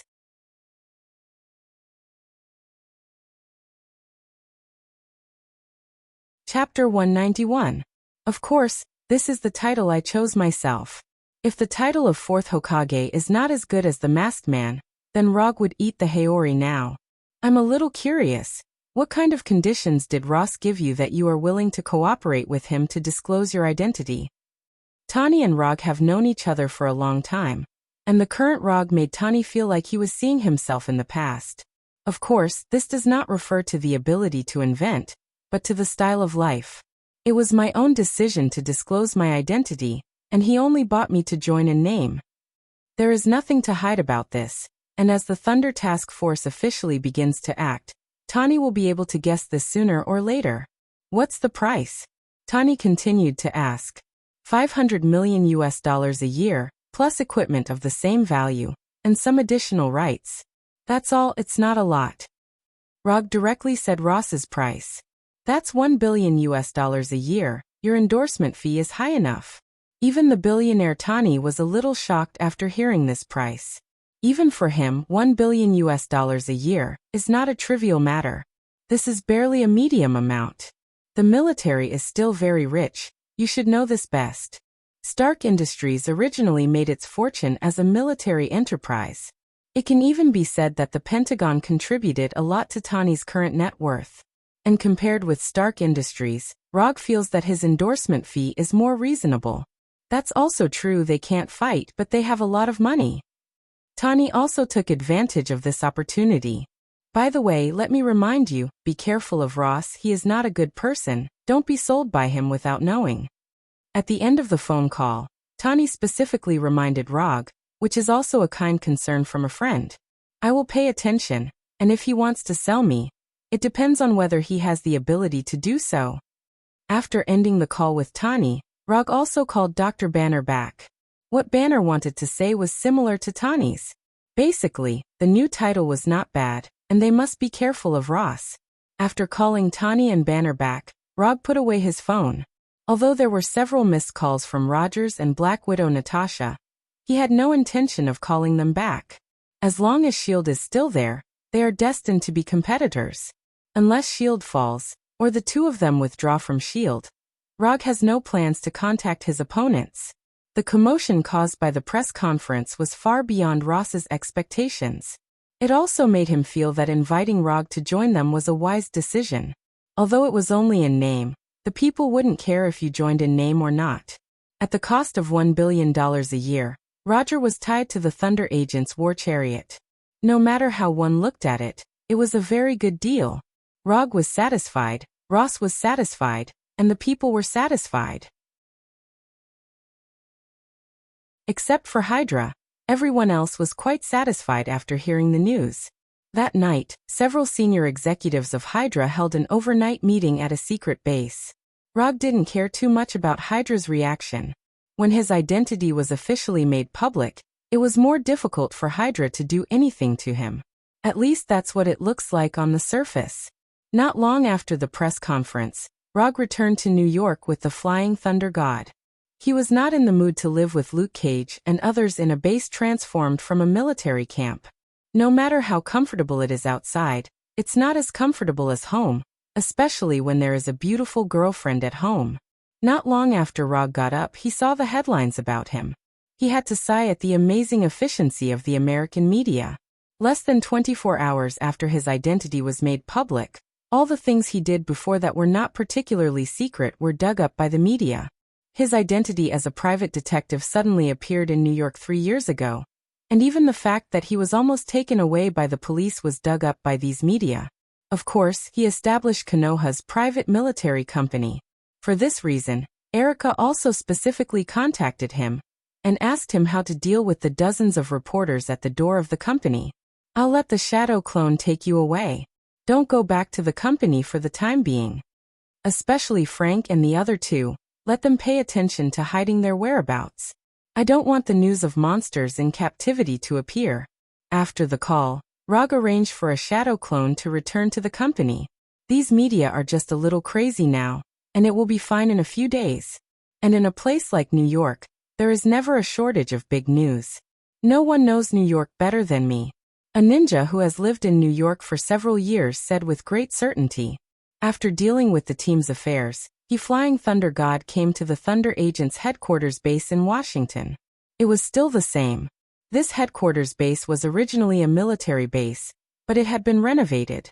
In the conference room of Thunder headquarters, the Thunderbolt Secret Service has already spread the word, but you still lack actual results. Therefore, we chose 3 missions as the first operation of the Thunder Secret Service team.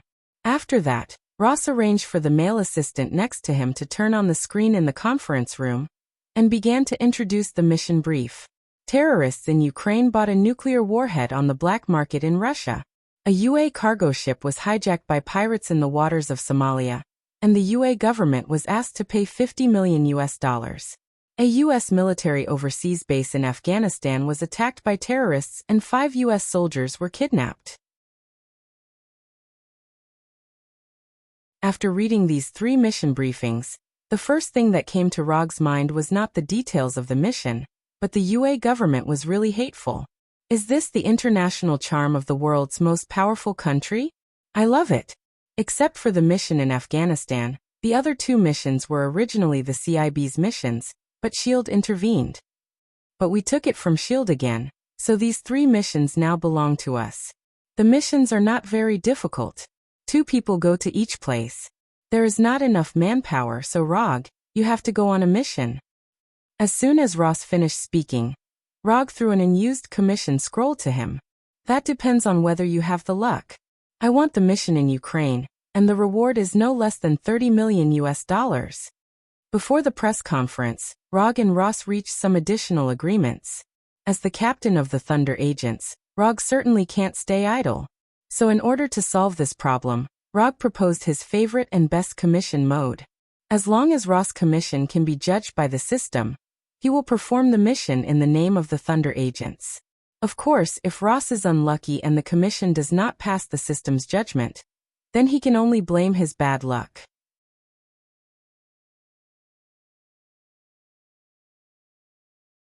Chapter 192.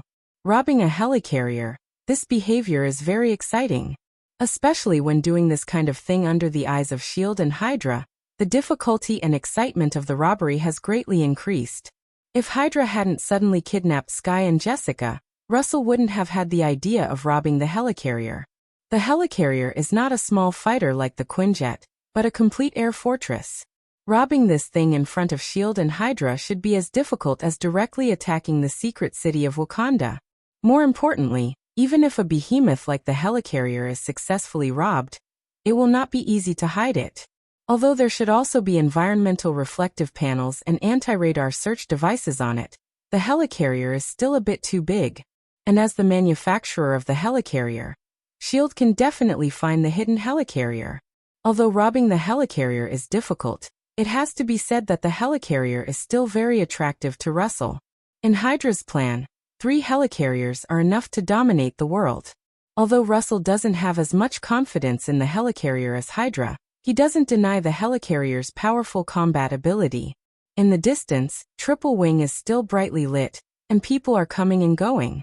Russell and the Hungry Wolf Warrior are also making their final preparations. In fact, there is nothing to prepare. They just need to distribute the super hacking program in their hands, and let the 2 Hungry Wolf teams wait for the opportunity to board the helicarrier. As for whether they can succeed or not, it is really up to fate.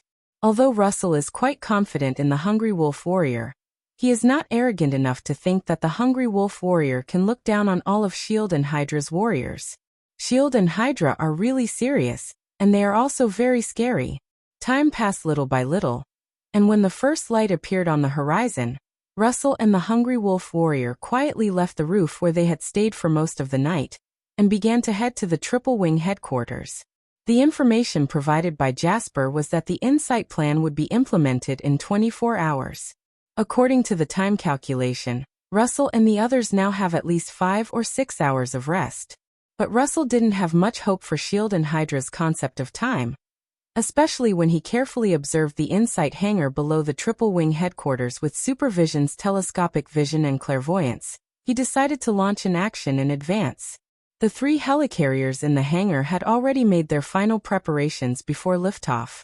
Russell even saw the Motherf *Ker Nick Fury and the Black Widow Natasha in the hangar. Their expressions didn't look normal.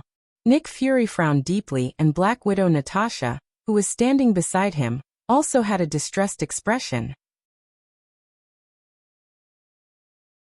Not only that, but there were also obvious bruises on Black Widow Natasha's delicate face. Russell clearly remembered that Natasha's face didn't have any scars apart from her beauty yesterday. The Black Widow Natasha was injured, and there didn't seem to be anything special. After all, she was a special agent. It was normal for her to get injured during a mission. But the problem, she was injured wolf warrior. Combined with Dr. Zola's request, Russell made a rough judgment. Because of the death of Pierce and Rum, Hydra hidden in S.H.I.E.L.D. was partially exposed, but not completely exposed, which is why Project Insight was not completely terminated.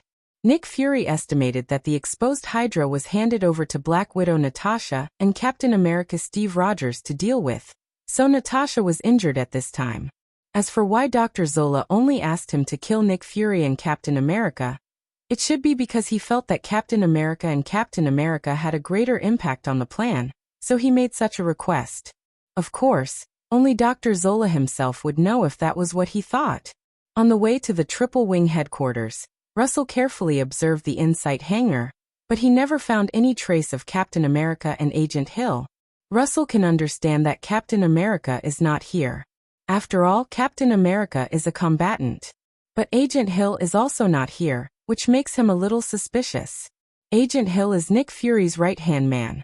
At this critical moment, it's not right for her not to be here. Although he didn't find Captain America and Agent Hill, Russell saw someone here that he didn't expect at all. Dr. Bruce Banner. Why is he here? He's not from S.H.I.E.L.D. What is he doing here? Several doubts suddenly emerged in Russell's mind. Although Dr. Banner has not turned into the Grumpy Hulk now, he still felt his scalp tingle when he saw him in a suit and glasses. Compared to Hulk, he would rather see the fully armed Captain America and Falcon now. Captain America and Falcon are still normal human beings anyway. But the Hulk was different. He was completely inhuman. He is not even a human being. He is a pure extraordinary creature, an extraordinary creature that has evolved to a certain limit.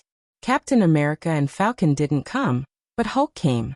Luo Su suddenly felt that he had used up all his luck in yesterday's lottery draw. Like Russell, when Dr. Bruce Banner came to the hangar and saw the 3 extremely oppressive helicarriers, a look of shock appeared on his face. Not only that, Russell also saw an obvious puzzled expression on his face.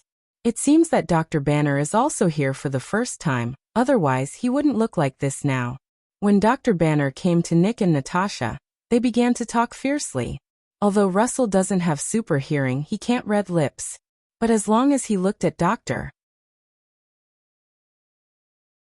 Banner's reluctant expression and Natasha's somewhat ambiguous eyes, he could infer the general situation. If Russell guessed correctly, Dr. Banner was fooled here by Black Widow Natasha. Although Dr. Banner is also a member of the Avengers, he is different from Captain America and Natasha. He is a relatively neutral party. He will take on the responsibility of protecting the world, but he will not become a member of S.H.I.E.L.D. Compared to the identity of a S.H.I.E.L.D. agent, he prefers his identity as a doctor. At this time, although Dr. Banner looked reluctant, but under the persuasion of Black Widow Natasha, he finally stayed in the hangar and stood silently beside Natasha. Seeing this scene, Russell couldn't help but sigh. This robbery plan is really getting more and more exciting.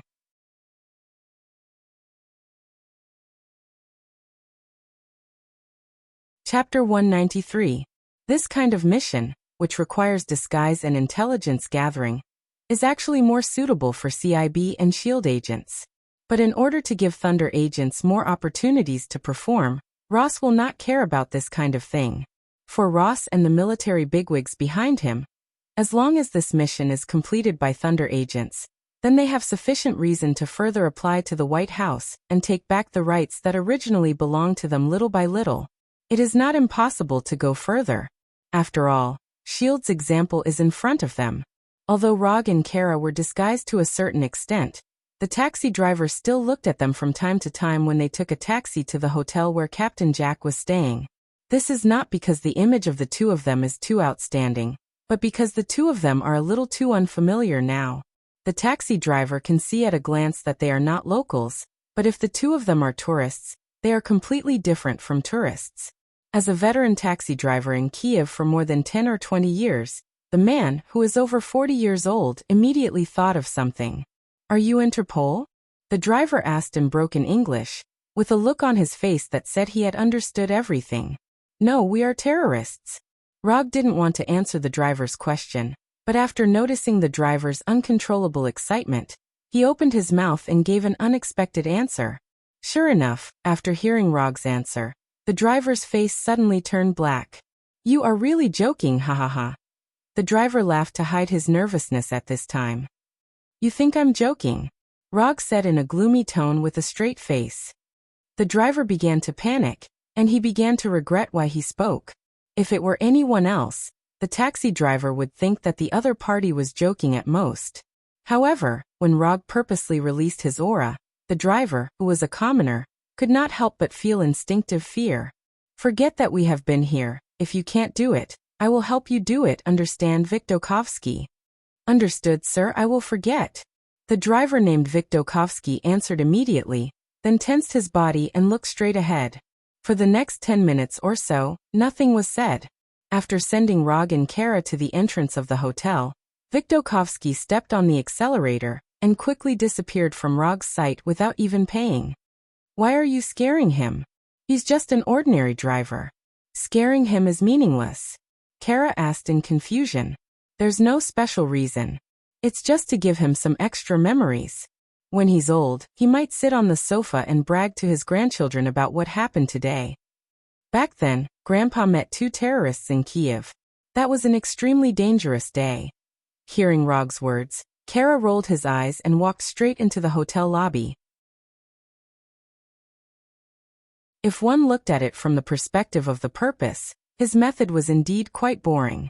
But isn't life made up of these boring little things? The thrilling and exciting legendary life was a privilege that only a few people had. After a sentimental sigh, he slowly walked into the hotel. According to the information, Captain Jack lived in room 703. Except for leaving the hotel every night to go to the Ecstasy night bar, Captain Jack almost never left the room. Although Captain Jack was the only one who checked in, for someone like him who worked in a special industry, he might not be the only one in the room. Knock knock knock. After arriving at the door of room 703, Kara knocked on the door. After waiting for more than 10 seconds, the closed door was opened and Captain Jack, who was in his 40s or 50s and had a bushy beard, appeared in front of Kara. "Oh beauty, can't you find your room?" After seeing Kara's appearance, Captain Jack said in a tone that all men understand. However, just as he was looking up and down at Kara's attractive figure, Kara suddenly lifted her 1-meter-long leg and kicked him directly. Captain Jack had never thought that Kara would actually make a move on him. Caught off guard, Captain Jack was kicked by Kara and fell to the ground in a very embarrassing manner. After doing all this, Kara slowly walked into the room as if nothing had happened. Rog, who witnessed Kara's kick, suddenly remembered a sentence that he didn't know where he had seen it before. "The longer the legs, the more painful it is to kick. The thinner the heels, the higher the damage." He had never been kicked by a woman, let alone a woman wearing high heels, so he couldn't confirm whether this sentence was correct. However, judging from Captain Jack's groaning on the ground, this sentence was likely to be true. After closing the door, Rog came to Captain Jack and began his first interrogation. Although he had no experience, Captain Jack was obviously not the kind of tough guy who could ignore the damage. After casually trying out a few interrogation techniques that he had learned not long ago, Captain Jack told them the entire situation in full detail. Captain Jack did receive a commission to smuggle something to the United States, but he hadn't seen the item yet. According to the plan, he was going to the bar tonight to confirm the final delivery time, and then send the agreed goods to the United States. Only responsible for delivering the goods, not inquiring about the employer and the goods is the rule of their line of work. As long as the employer can pay according to the agreement, no matter what the goods are, they will deliver. After confirming the contact method between Captain Jack and the employer tonight, Rog directly hit Captain Jack's neck, making him completely unconscious. "Don't you need to kill him?" Kara suddenly asked. "Yes, you do it." After that, Rog gave up his position and motioned Kara to do it himself. What's wrong with people now? They want to kill people to inquire about information. Am I not keeping up with this era? Although he has killed a lot of people, those were needed for combat or missions. If you are worried that he will wake up halfway, just tie him up. Glancing at Rog, and then at the unconscious Captain Jack, Kara finally shook his head. Rog ignored Kara and began to use the transformation technique. Boom. When the white smoke dissipated, Rog had completely disappeared, and was replaced by Captain Jack, who couldn't see the difference at all. Transforming into Captain Jack, and coming into contact with the terrorists was a plan he had decided on early on. But what he didn't expect was that after he transformed into Captain Jack, Kara looked at him with a shocked face. "Why are you looking at me like this? It's just a transformation technique, not a high-level ninjutsu. Don't be surprised."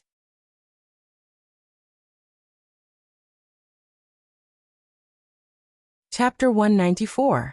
Although Kara herself had extraordinary power because of the Moonlight Stone, she still felt incredulous after seeing the scene in front of her.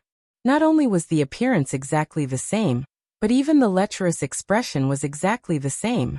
If the real Captain Jack was not lying on the ground, Kara would never believe that the Captain Jack standing in front of her was Rog. "Don't be in a daze, I'll deal with the rest alone. You go back to the safe house." What he had to face next was not a passerby or a driver, but a terrorist with high vigilance. Instead of bringing an inexperienced newcomer like Kara, it would be better to catch the terrorists in the bar. At least it would save him some effort. Although Rog didn't say it clearly, Kara understood what he meant. "You're a newcomer, don't add to the trouble. Go back to where you came from." If it was someone else who did this to her, Kara would definitely let that person enjoy the extraordinary power of the Moonlight Stone. But when that person was Rog, the situation was completely different. Kara would rather fight with the red tank than face the feeling of disgusting bugs crawling all over her body again. Thinking of this, Kara couldn't help but tremble slightly, as if there were bugs crawling on her body at this time. "Okay, then I'll go back first." Without any hesitation or dissatisfaction, Kara turned around and left decisively. When night fell, Rog, who had transformed into Captain Jack, left the hotel and took a taxi to the Ecstasy Night Bar. Before leaving the hotel, he enjoyed the highest standard dinner that the hotel could provide. As for the bill, of course Captain Jack paid for it. Isn't it reasonable for Captain Jack to pay for what he eats? Rog thought that the bar that could be chosen by Captain Jack and the terrorists wouldn't be too bad. But when he came to the bar, he felt that he had overestimated Jack and the others. It seems that the smuggling and terrorist industries haven't made much money in the past few years. After lamenting in his heart, Roger walked into the bar that was not modern at all. Because it was still early, there weren't many guests in the bar. But with the environment of the bar, even during the night peak, it was estimated that there wouldn't be many guests. Soon, Roger saw the rumored middleman. He walked to the bar counter where the middleman was. 2 glasses of vodka, no ice.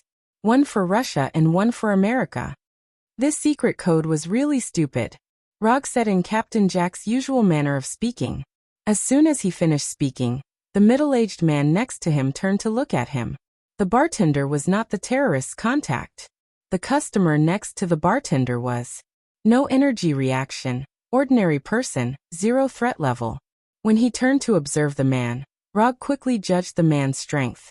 However, before the man could answer, a voice suddenly came from behind him. "Old Jack, can that little boat of yours still cross the Atlantic Ocean? Don't be blown over by the storm." Who was this guy? Looking in the direction of the voice, he saw a tall man dressed like a Viking. What's wrong? You don't recognize me? Or was your brain eaten by a shark? The man who suddenly appeared mocked loudly.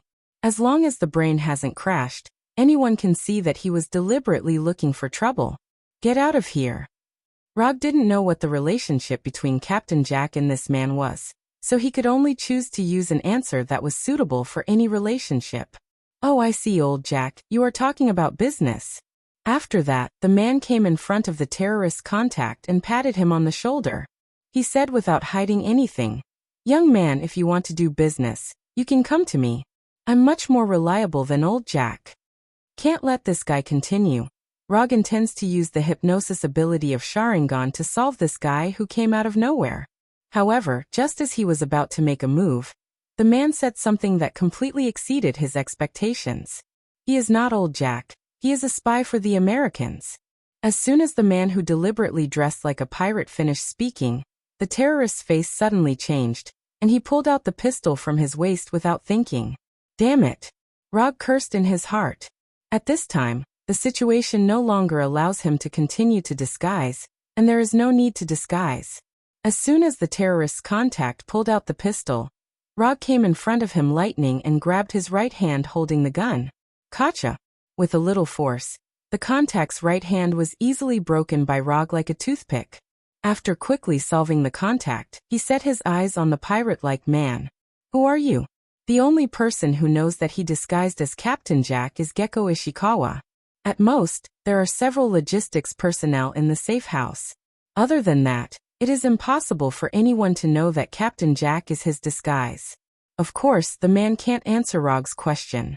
When Roger asked him, he pulled out a military knife that was almost 30 centimeters long from his back belt. Playing with a knife in front of me? Rog smiled helplessly when he saw the man's eagerness after he pulled out his military knife. Less than 10 seconds, to be precise, 3 seconds. The knife in the man's hand was in his hand.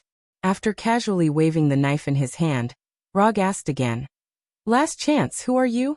The result was no different from the previous one. The man still didn't intend to answer the question. For the man's choice, Rog felt a trace of regret. Then he returned the military knife to the man. However, the man didn't catch the knife in a different way from ordinary people. He used his forehead to catch the saber that was flying towards him at lightning speed. Thump! The sound of falling to the ground sounded. Rog ignored the man who came out of nowhere, directly grabbed the contact whose right hand was broken, and took him out of the bar. On a rooftop near the bar. Why? Why did you do this to me? Rog said helplessly, his face full of disappointment. The contact looked at the annoyed Rog with a confused face, completely unable to guess what he was going to do. I plan to be a proper ninja, collect intelligence, sneak in, eliminate the target, and complete the mission. Why can't you let me complete all the procedures? As soon as his voice faded, Rog's eyes fell on the contact. I'm in a bad mood now, so I sincerely remind you, don't have any thoughts you shouldn't have. Otherwise, I'll chop you up. After that, he took out the bone knife that he took from the roadside restaurant.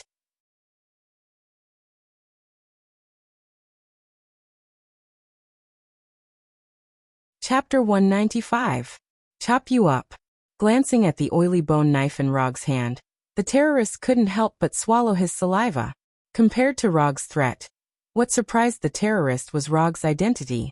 After arriving at the roof, Rog lifted the effect of the transformation technique and changed back to his original appearance. When he changed back to his original appearance, the terrorist recognized his identity. Fourth Hokage. He is the captain of the Thunder Agents, Fourth Hokage. Oh, you don't have to threaten me, you don't dare to chop me up. The world-famous superhero Fourth Hokage can't chop me up, unless you don't want the reputation of a superhero anymore. Do it, lackeys of the US government. You don't deserve to be called a hero. Do it. After recognizing Rog's identity, the terrorist not only did not have any fear, but he began to clamor. It has to be said that this terrorist's imagination is quite good to be able to think of so many things in such a short time. But there is one thing he didn't think of, that is, Rog is not an ordinary superhero. In other words, Rog never thought of himself as a superhero. compared to the hardships of being a superhero. He wanted to be a carefree anti-hero. When he is happy, he will save the world. When he is not happy, the world will do whatever it wants. Since you asked for it, then I will satisfy you. After saying that, Rog came to the front of the terrorist lying on the ground and squatted down with a calm face. Judging from your action of pulling out the gun, your habitual hand is right hand. So let's start with the left hand. As soon as his voice fell, Rog raised the bone knife in his hand and chopped at the terrorist's left hand without hesitation. Dang! The bone-chopping knife's blade hit the ground hard, making a dull sound. When the bone knife was raised, the terrorist's left wrist rolled a few times on the ground. The terrorist never thought that Rog would really dare to do it, and he was so determined and calm. Shoo! This is just the beginning. The main event is coming up. Do your best. Rog raised his left index finger to his lips and shushed her. Then he ignored the terrorist's screams, and ignored the blood spurting out of the wound on his left hand. He raised the bone-chopping knife again. Clang! There was another sound of metal colliding with the ground. The terrorist's left upper arm was also detached from his body. No, stop, don't. The terrorist began to struggle with all his might. However, Rog was still unmoved. He raised the machete in his hand for the third time. Go ahead and ask. How am I supposed to answer if you don't ask? Go ahead and ask. Seeing the chopping knife raised once again, the terrorist shouted loudly, as if this could disperse the intense pain from his left hand. Is that so? Then it seems that this is my fault. At the same time, the bone-chopping knife fell again, cutting off the terrorist's remaining forearm. No. It's not your fault. I beg you, please ask, please. The terrorist was still screaming, but his tone had become much weaker. He didn't know if it was because the previous scream damaged his throat, or because he lost too much blood. Very good. It seems that now you know how to cooperate. After wiping the blood-stained bone-chopping knife on the terrorist's clothes, Rog said calmly. The following questioning was unusually smooth, and he soon got the information he wanted. Give me a quick death. The terrorist didn't have any intention of leaving here alive. The only thing he wanted now was to end his life happily. Actually, I have never had the habit of killing captives, but I can satisfy your last request. A finger snap suddenly sounded. Rog in front of the terrorist suddenly disappeared like a bubble. The blood on the ground and the broken arm also disappeared. Even the intense pain that made the terrorist hover between life and death disappeared in an instant. The terrorist didn't realize what had happened. He saw Rog standing a few meters away. From the beginning to the end, what he felt was the genjutsu of the Sharingan. Rog's left hand was holding the bone-chopping knife that made him tremble with fear, and his empty right hand was in the posture of a pistol. Water release. Water iron cannon technique. Puff. A liquid bullet pierced the terrorist's forehead, completely ending his life. This terrorist was not an important person. According to him, he was just a contact, so he didn't know where the nuclear warhead was. In the information he provided, there were only 3 points that were slightly valuable. The first was that the terrorists intended to send the goods out as soon as possible. If there was no problem, they hoped to send the goods on the ship at 3 o'clock in the morning. The second was that this time, there were not many people in charge of transporting the nuclear warhead, only about 20 or 30 people, and the nuclear warhead was now in a warehouse in the city. Although Kiev wasn't an international metropolis, it was still the capital of Ukraine. In this city, there were at least thousands of large and small warehouses. It was not easy to find the one where the terrorists placed the nuclear warhead in these warehouses. As for the third information, it was the most useful one at present. That was the contact information provided by the contact. Although the contact didn't know where the nuclear warhead was placed in the warehouse, he knew how to contact the terrorists who were guarding it. According to the original plan, after confirming the final time with Captain Jack, he would contact the terrorists and inform them of the final result. Although there were some accidents, the terrorists may not know what happened in the bar now. As long as he could use the identity of the contact to lure the terrorists out, or directly locate their location when contacting them, then everything would become simple again. Of course, The premise of all this was based on the premise that the terrorists didn't know what happened in the bar. After throwing away the bone-chopping knife in his hand, Rog teleported back to the safe house with the Flying Thunder God, and roughly explained the current situation to Kara and others. When the logistics technicians in the safe house were ready, Rog asked a technician who could speak Ukrainian to make a call. Although the voice of the technician was not the same as the contact, there was no other way. Rog could transform into the appearance of the contact, but the problem was that he didn't speak Ukrainian. The contact could speak English because the person he wanted to contact was the UA Captain Jack, which may be the reason why he was chosen as the contact. More than 20 seconds later, the phone was still not connected.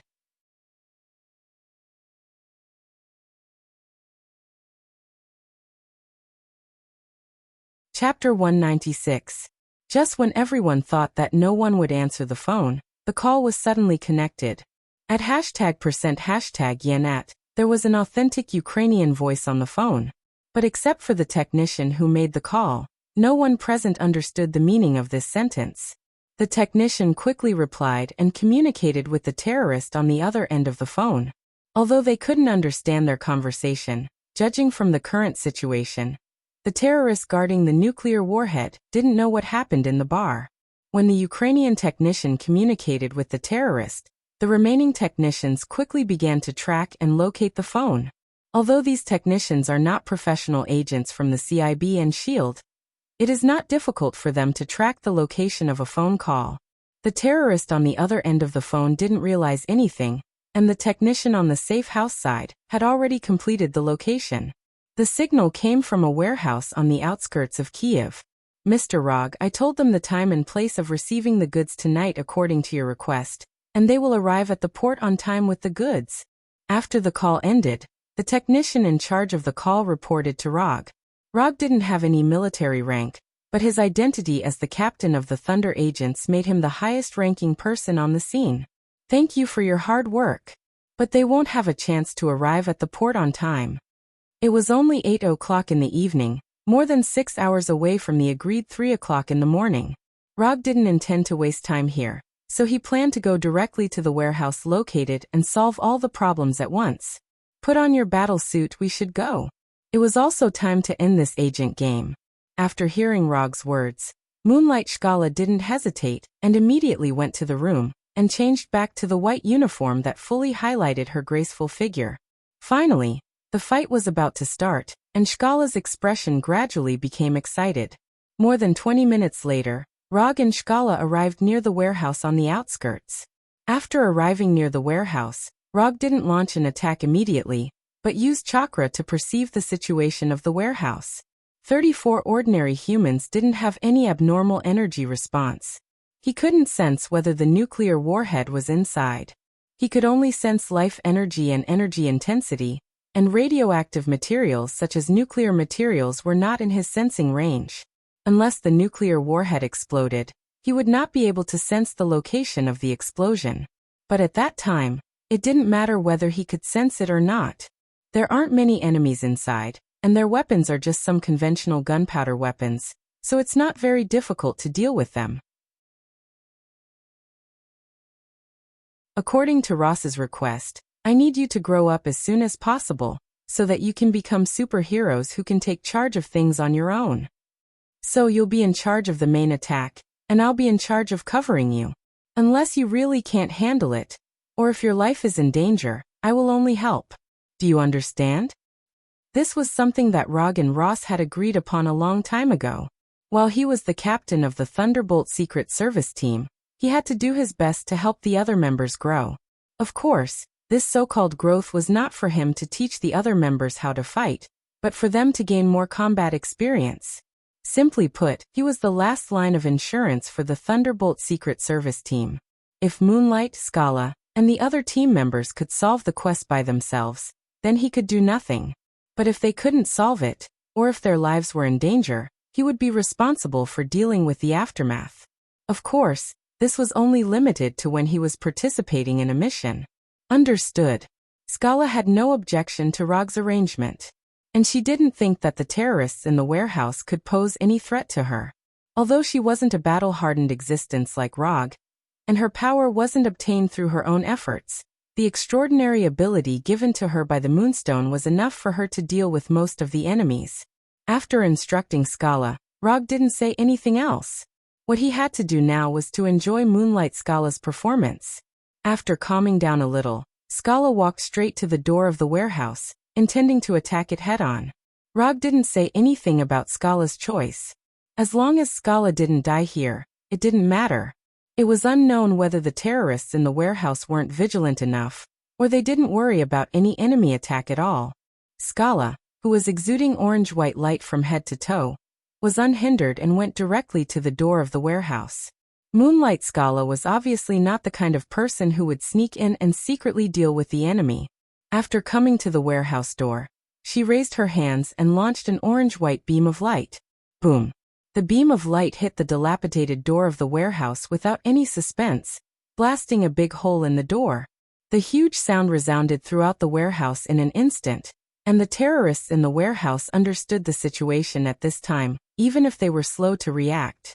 There are enemies attacking. It didn't take long for fierce gunshots to ring out in the warehouse. After entering the warehouse, Scala, who was exuding orange-white light, flew into the air and constantly fired energy beams from her hands, attacking all the terrorists who appeared in front of her like an energy turret.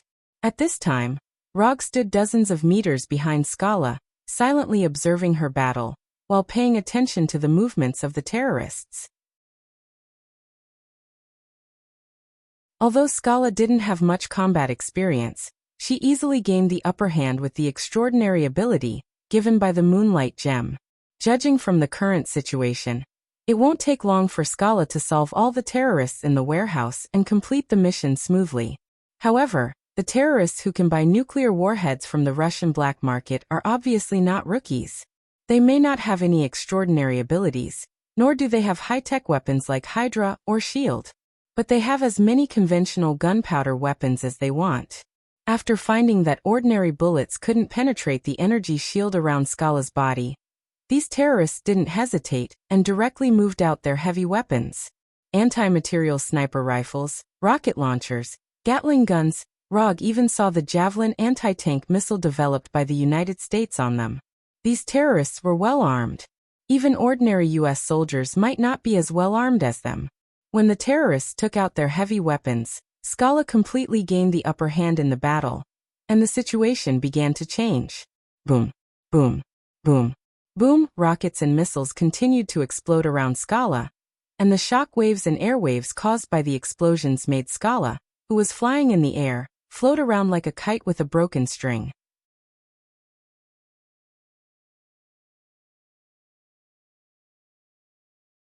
Chapter 197. Still not enough experience. If Kara had been a little more cautious, instead of relying on her extraordinary ability to go on a rampage, she would definitely not have been used as a target by the terrorists. The bullets from the Gatling gun hit Kara's energy shield like a storm, creating ripples on the energy shield. What's worse, because of the suppression of the Gatling gun, Kara couldn't care about other attacks. Rockets and anti-tank missiles exploded one after another in front of her. If it weren't for the Moonlight Gem, Kara would have been blown to pieces. Rog thought that he could easily watch the battle as a spectator, and then smoothly end the mission. But Carla's performance directly shattered his beautiful dream. He really didn't want to do it. Although he thought so, he still summoned his new Haori, the Yondaime Hokage's white Haori.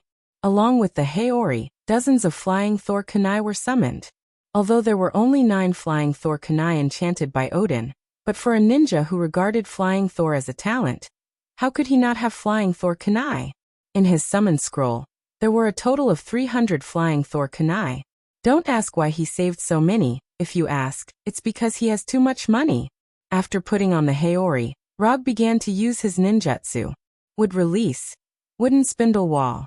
In the blink of an eye, a semicircular wall made of wood appeared in front of Kara, completely enveloping her. Lightning body flicker. What followed after the wooden spindle wall wasn't flying Thor, but lightning body flicker. Rog's figure disappeared in an instant, and a weak electric current that had yet to dissipate appeared where he had been standing. Leave the rest to me. As soon as his voice fell, Rog picked up Kara, who was half kneeling on the ground, and once again used lightning body flicker. The next second, he carried Kara to a corner of the warehouse, and then directly put Kara down. It felt good. After putting Kara down, he disappeared again. Until now, the terrorists did not know that Kara was no longer behind the wooden spindle wall. Bullets and missiles continued to bombard the wooden walls, and dazzling explosions continued to rise. Although the sudden appearance of the wooden spindle wall surprised these terrorists, they did not associate the wooden spindle wall with Rog. It was common knowledge that his superpower was the ability to control lightning. Rog had no intention of correcting these terrorists' thoughts. While they were crazily attacking the wooden spindle wall, he had the shadow doppelganger throw the dozens of Thor kunai that he had summoned to every corner of the warehouse. After the shadow doppelganger was done, he walked into the terrorists' line of sight. Seeing Rog walking out from the shadows, these terrorists first revealed a trace of doubt. Then their complexion suddenly changed, and they immediately turned the muzzle. When they first saw Kara, they felt that Kara was very similar to the superhero Moonlight Stone from the Thunder Secret Service. It's just that Kara did not show superpowers at the press conference, so even if she was wearing the same battle suit, they did not immediately confirm Kara's identity. However, when Rog came out in a white Haori, they finally confirmed this guess. Thunder Secret Service's Moonlight Stone Kara, and the fourth Hokage Rog. These terrorists didn't take Kara, a new superhero, too seriously. In their view, Moonlight Stone Kara was nothing more than an idol promoted by the UA government, a trick used to fool the people. Kara, who had no record of course, could not be taken seriously by them. However, Log was different. He was a ferocious man with actual battle records. When anyone mentioned him, they would involuntarily think of the scenes of him killing the alien soldiers in New York. A person's name, a tree's shadow. No matter how arrogant these terrorists were, they would not think that they would be a match for Rog, who could cut down aliens like vegetables. For a while, all the muzzles and cannons were aimed at him. Looking at these terrorists who seemed to be facing a great enemy, Roger suddenly sighed. He didn't know when he would be able to get the same treatment as Minato. If I encounter a golden flash, I can give up the mission without any punishment. I have to continue to work hard. And Rog hoped that his future treatment would be a little higher than Minato's. Minato's treatment was only limited to the ninja world, and he hoped that his treatment would be universal. But this kind of thing can only be thought in his mind for the time being. He has not received this kind of treatment on Earth, let alone the whole universe. Although this goal is a bit far away, it is also a direction worth working towards. When the terrorists aimed all their muzzles at Rog, Kara, who was placed in the corner of the warehouse by Rog, also sneaked out. She wanted to see how Rog would deal with these terrorists. Rog is strong, she knows this, but she wants to know how strong Rog is. Kara, who personally experienced the bombardment of modern gunpowder weapons, wanted to see how big the gap between herself and Rog is. Cheer up. The opposite is the Yondaime Hokage. As long as we kill him, the entire United States government will be afraid of us. He is only one person, don't be afraid. These terrorists shouted loudly one after another in Ukrainian. Rog couldn't understand what they were saying, but this didn't affect what he was going to do next. They saw him suddenly take out a flying Thor kunai and play with it in his right hand. Just when everyone thought that he was going to use the flying Thor kunai to launch an attack, he suddenly threw the kunai up. Da-da-da-da-da. At the moment when he threw the kunai, the terrorists who were already prepared didn't hesitate and immediately pulled the trigger. However, their attack was destined to have no effect. The moment the flying Thor kunai left his hand, Rog disappeared with the flying thunder god. The bullets and missiles flew directly over his original position, hitting the wall behind him, the ground and the container. These gunshots almost stopped abruptly, and a sudden strange silence quickly enveloped the entire warehouse. At the same time when the gunshot stopped, Rog's figure reappeared in the original position, and his right hand easily caught the flying Thor kunai that had not yet fallen to the ground. Dun-dun. When he put away the flying Thor kunai in his hand, there was a burst of falling sounds in other parts of the warehouse. It's over? Kara thought that she would be able to see a wonderful battle, but the reality was completely different from what she had imagined. The only thing she saw was that Rog suddenly disappeared, and then suddenly reappeared, and then there was no more. How is this possible? What did he do? Is he really human?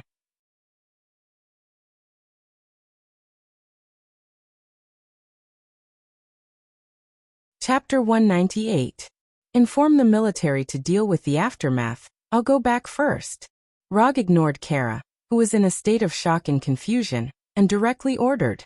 Taking care of more than 20 ordinary terrorists in one go was nothing to be surprised about. Minato can kill 50 rock shinobis at once with the same flying Thor. Compared with the rock shinobis, the terrorists don't seem to be on the same level.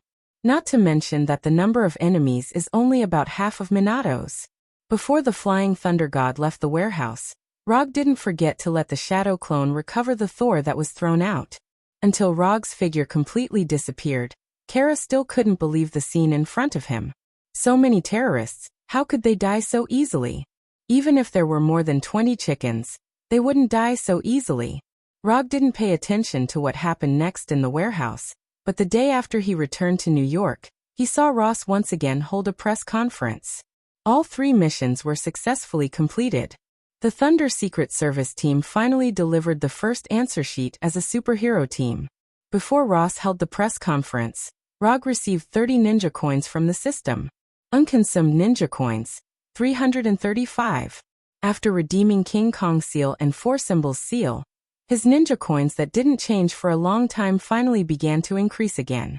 After announcing his identity in public, he can no longer receive ninja coins through Konoha's company as before. But this doesn't have much impact on him.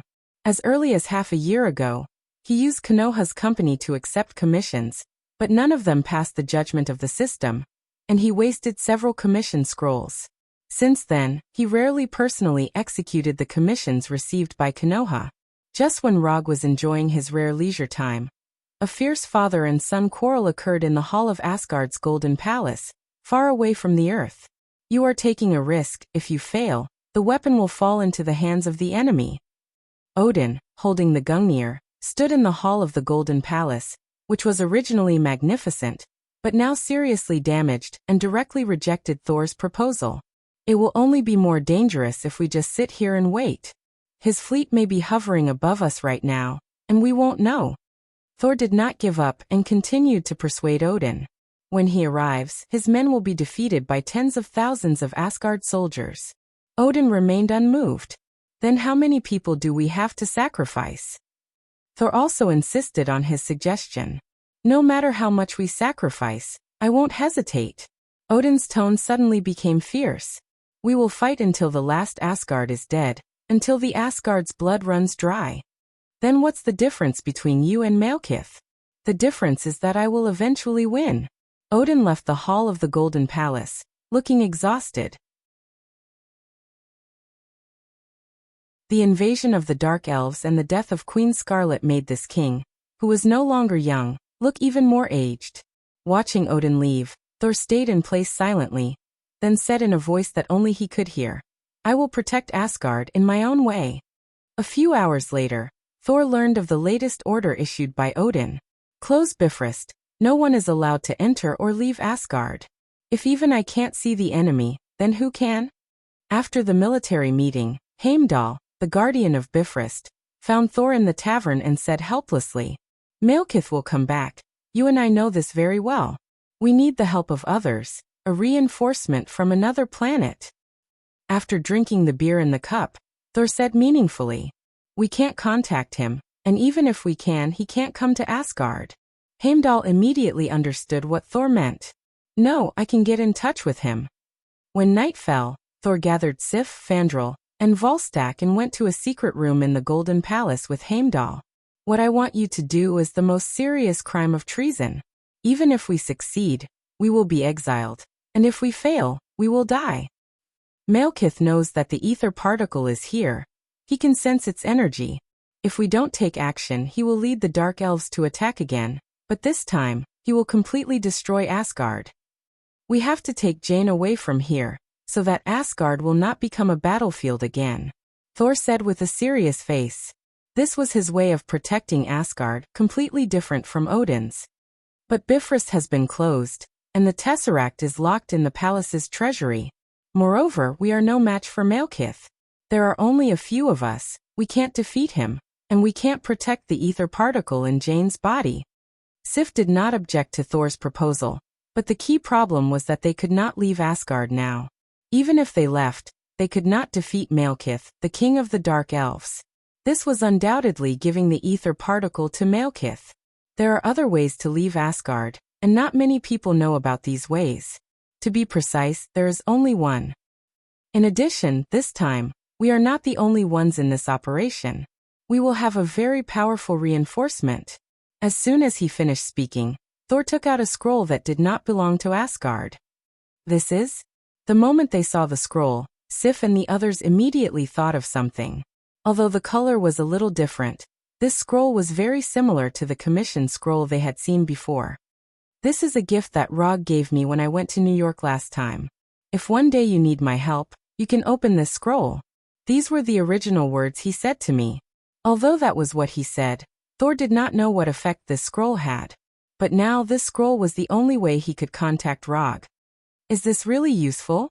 This place is very far from Earth. Without the help of Bifrost, not many people can cross such a long distance to Asgard. As someone who had witnessed Rog's battle with her own eyes, Sif did not doubt Rog's strength. However, this kind of ultra-long distance transmission across interstellar space was not something that anyone could do. Even Asgard, without Bifrost, could only obediently build ultra-long distance transmission magic arrays. And as far as she knew, Rog did not know magic, so it was impossible for him to build any transmission magic arrays. I don't know, but I'm willing to try. After saying that, Thor directly opened the unknown scroll that Rog gave him.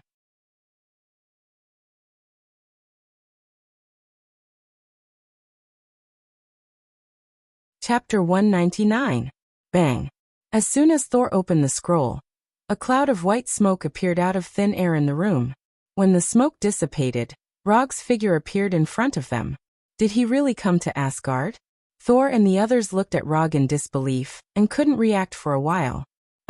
I'm not the main body, I'm just a shadow clone of the main body. After seeing the puzzled look on Thor and the others' faces, the shadow clone immediately explained. This scroll isn't a teleportation scroll, it's just a simple shadow clone scroll. Rog left a shadow clone technique in the scroll, and he also left enough chakra technique in the scroll. This kind of scroll can be exchanged in the system, and the price isn't expensive. 1 ninja coin can be exchanged for 1. Can you get in touch with Log? Is he the main body you mentioned? Although Saul didn't know what kind of connection there was between the shadow doppelganger and the original body, since Rog left a shadow doppelganger in the scroll, this shadow doppelganger must have a special use. No, the doppelganger answered straightforwardly. Thor's face suddenly became a little ugly. At this time the shadow clone continued. Although I can't contact the main body can sense my presence, and he will come over in a while. After saying that, the shadow clone ignored the strange expression of Thor and the others and signaled them to make a space. At the same time Rog, who is far away in New York, sensed the appearance of the shadow clone. The long distance between the Earth and Asgard can't prevent the side effects of the shadow clone, and a part of the chakra in Rog's body disappeared out of thin air. I didn't expect this plan to be useful one day. He did give the scroll to Thor, but he can't be sure whether Thor will really use it or not. After taking a few deep breaths, he went to the training room and summoned a shadow clone. No matter what the result is, you have to summon the Shikatsu forest again in 10 minutes. If I'm still inside, remember to get me out. The shadow clone nodded and directly summoned the Shikatsu forest in the training room. Inherent barrier, Shikatsu forest. In just a moment, the training room was transformed into a Shikatsu forest that contains rich natural energy. The Shikatsu forest summoned by the shadow clone wasn't that big, only about 10 square meters. It didn't even cover the entire training room. However, the current Log did not need a large area of the wetbone forest. The shadow clone's plan, the size of the forest is not the size of the plan. After the shadow doppelganger summoned the wetbone forest, Rog went straight to the wetbone forest that looked like a little garden. He summoned a rectangular iron box. The iron box is about 2 meters long, half a meter, and from the outside, it looked like a coffin. Well, it is a coffin of the coffin, but it's a metal coffin. The outer layer is vibranium and the inner layer is URU metal. Remember, no matter what happens, you have to summon the Shikatsu forest again in 10 minutes. If this thing is still inside, save me. If it's not, you have to remove it yourself. Rog sighed helplessly and opened the coffin. He laid down in it and let the shadow clone close the lid of the coffin. What bad luck! Regardless of whether the plan succeeds or not, he has to ask for compensation from Thor. Or else, it won't be able to make up for the mental damage. Before this, he had experimented on chimpanzees and other animals over 100 times, and none of them had failed. However, an experiment was just an experiment. No one could guarantee what would happen when they actually operated it. What if Lady Luck is not happy these few days and gives him a debuff? It's not impossible. The theory behind this interstellar teleportation is actually very simple. It uses the only effect of the Shikatsu forest. No matter where the Shikatsu forest is summoned, the same Shikatsu forest will appear. Although only one Shikatsu forest can be summoned at a time, as long as the timing is arranged, the teleportation method can be executed smoothly. First, the Shikatsu forest will be summoned on Earth and the express delivery will be placed in the forest. Then the Shikatsu forest will be removed from Earth. After the storage on Earth is completed, Asgard's shadow clone will summon the Shikatsu forest again, and the express delivery will be retrieved. This way, the entire process of the express delivery will be completed. The reason why Rog gave Thor a shadow clone scroll was so that Thor would have a specialized delivery boy. The principle behind the entire process was flawless. He had also tested it over 100 times on Earth. However, the area he tested was limited to Earth. Therefore, when he started the interstellar express delivery, he couldn't help but feel nervous. Rog realized for the first time that 5 minutes was so long. Just as he was considering whether or not he should open the ceiling that had been sealed for 5 minutes was finally opened. The first thing that appeared in front of him was his own face. Shadow clone scroll. From the angle of lying down, he still looked very handsome. As expected, my handsomeness is 360 degrees. After seeing the shadow clone, a strange thought suddenly popped up in Rog's mind. After coming out of the metal box, he saw Thor and the others who were in a daze. What, have you never seen a handsome guy climb out of a coffin before? This kind of attitude is definitely Rog himself. After confirming that it was Rog who climbed out of the coffin, Thor immediately went forward and gave him a warm hug. Enough, if you're Sif, I don't mind letting you hug me for a little longer. After saying that, Rog pushed away Thor, who was a little too enthusiastic. When he was on Earth, he didn't see this guy being so enthusiastic. When Rog came out, the shadow clone scroll removed the Shikatsu forest, and then removed its own existence. Since the original body was here, the shadow clone scroll naturally had to leave. Tell me, why did you call me here this time? After observing the expressions of Sif and the others and the room that was not gorgeous at all, Rog directly asked. If there was nothing, Thor would never have let him come. We have to leave Asgard and deal with Malekith. In the following time, Thor roughly explained the current situation to Rog. The invasion of the Dark Elves, the death of Queen Scarlet, the ether particles on Jane, the imprisoned Loki, and the grieving Odin.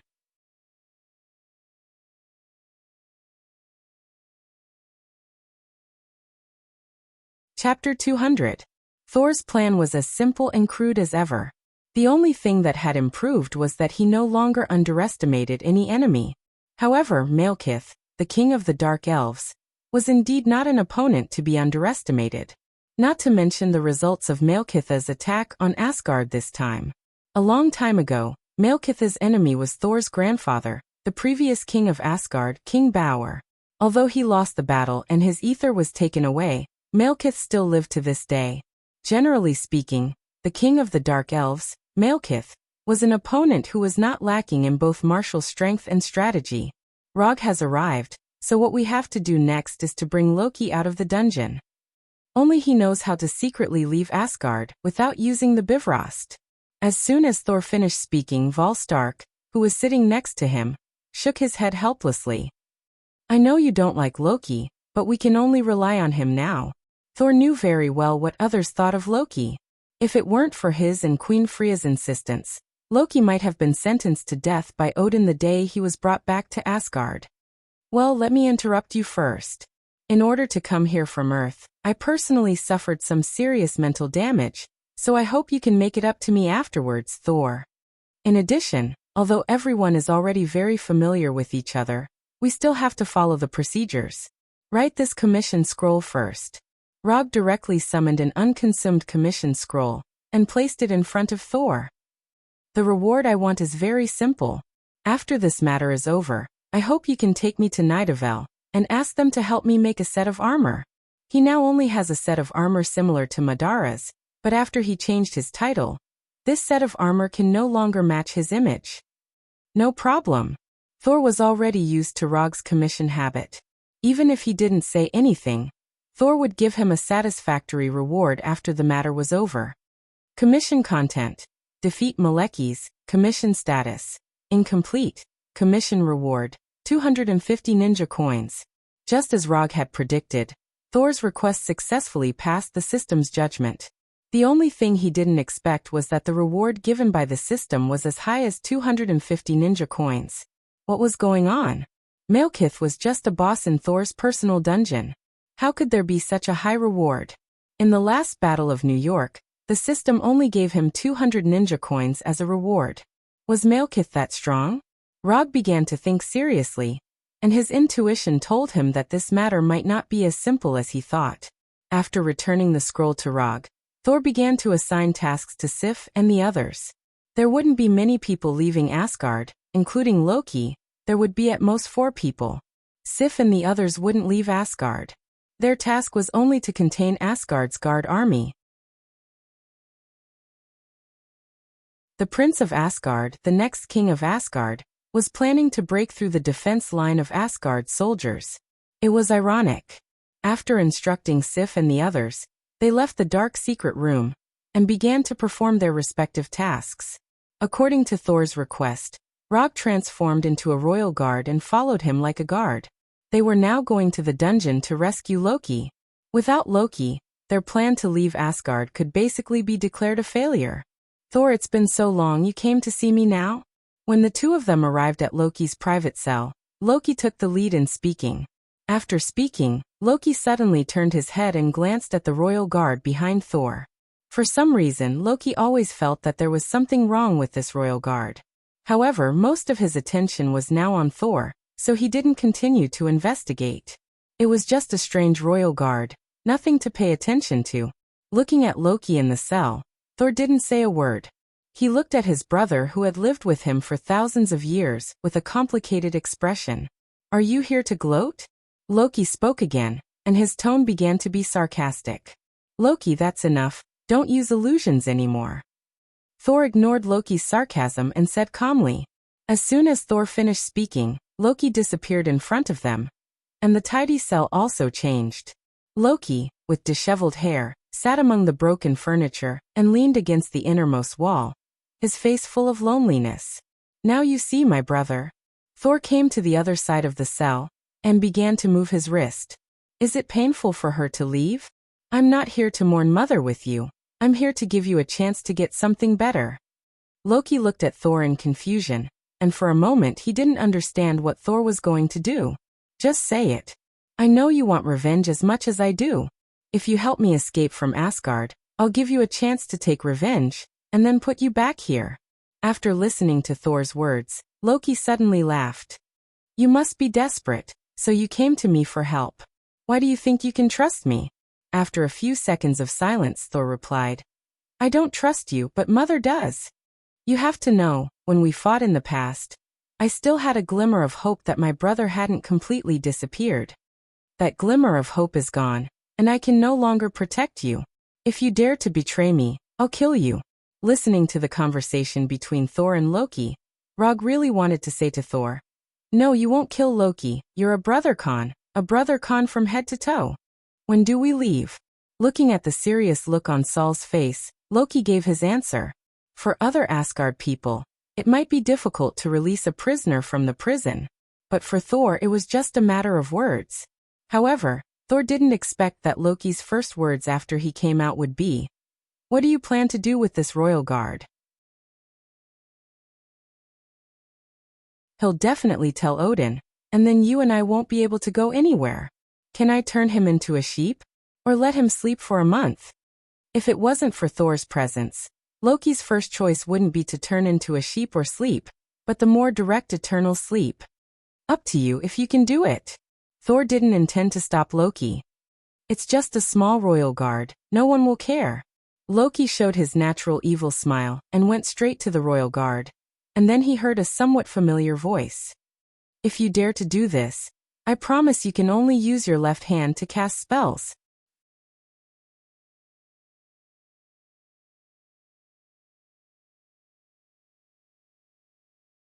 Chapter 201. This voice? It's Rog, the self-proclaimed ninja Rog. Although Loki has only seen Rog a few times, he has firmly remembered Rog's voice. He would never forget that it was Log who had ruined his plans time and time again, causing him to walk step by step into the tragic situation he was in today. The smile on Loki's face suddenly disappeared, his whole body involuntarily took a few steps back, his hands immediately surged with a strange magical light. Kill this guy, use his blood to wash away his anger. As soon as this idea came to his mind, it was thrown to the back of his mind. "Oh, I didn't expect you to come. It seems that my brother is well prepared this time." After looking at Rog vigilantly for a few seconds, Loki removed the magical light surging in his hands, and restored his original expression of wanting to see the world in chaos. "Because I know you're here, I came specially, isn't it a surprise?" Bang! As soon as he finished speaking, Rog removed the effect of the transformation technique and changed back to his original appearance. "Next time, let's find a time to have a fair fight." That being said, but Rog is very clear that Loki's so-called fair basically means unfair. "Do as you like, as long as you can bear the consequences." Rog replied without showing any weakness. Although Loki has a lot of small tricks, his overall strength is limited, so he doesn't need to worry too much. "Let's talk about that later.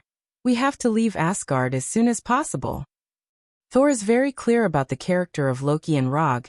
He is too lazy to stop the two of them from fighting. Under Thor's lead, the three of them quickly left the dungeon and moved quickly in the Golden Palace. This kind of secret operation is too unlike your style. You even called Rog. You really don't consider using brute force to fight your way out. That would be much easier. Maybe it's because he has been imprisoned for too long, but after leaving the dungeon, Loki suddenly turned into a chatterbox. He has been chattering in front of Thor and Rog. "Where's your doppelganger? Why don't you summon hundreds of doppelganger to attract the attention of the guards? This way we can leave more easily." After talking to Saul, Loki turned his head and said to Roger, "Don't worry." Thor, who has been keeping a straight face, began to warn Loki, "If you don't shut up, I'm going to do it." "Well, I'll listen to you. I'm not here." As soon as his voice fell, Loki used an illusion technique to turn himself into the appearance of the palace guards. "How? I'm not worse than you are. I'm one of the best mages in Asgard. If you don't shut up, I'm going to do it." Roger also began to warn Loki. He began to understand why Loki was held in solitary confinement. It's not because of his identity as a former prince, nor is it because he's too dangerous. It's purely because this guy talks too much. Sooner or later, the prisoners in the same cell with him will go insane.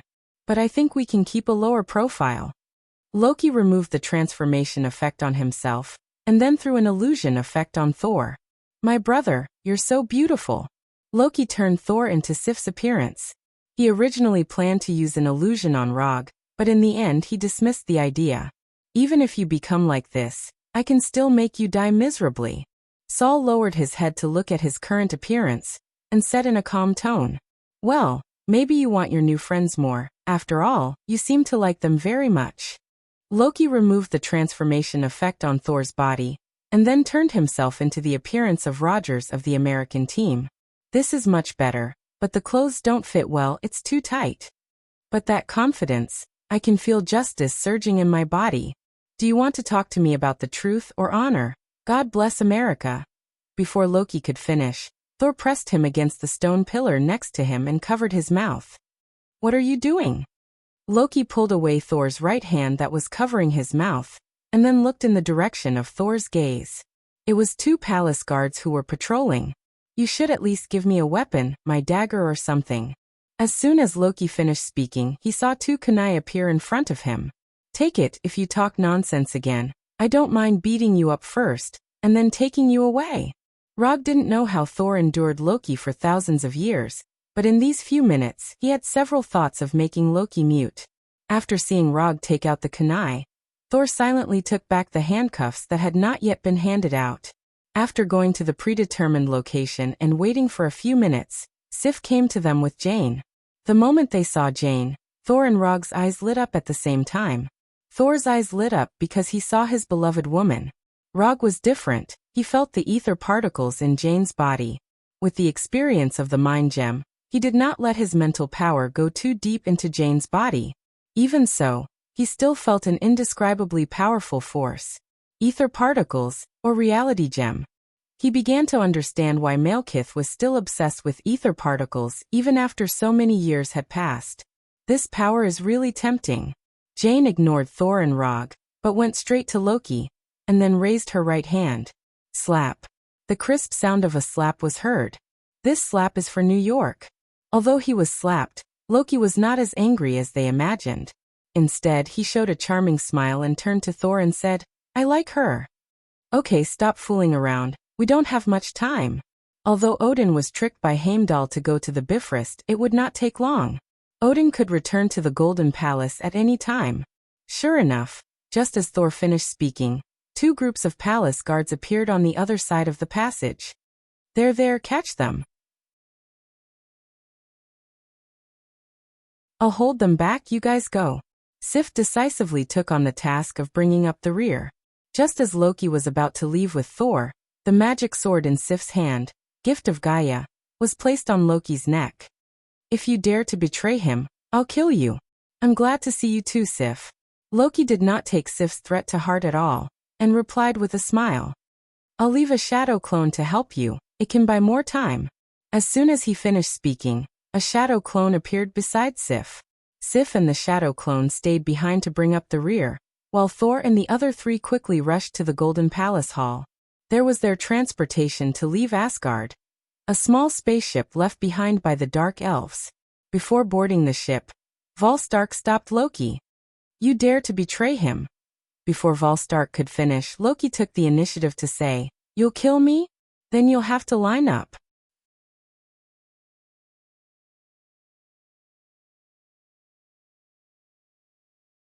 Chapter 202.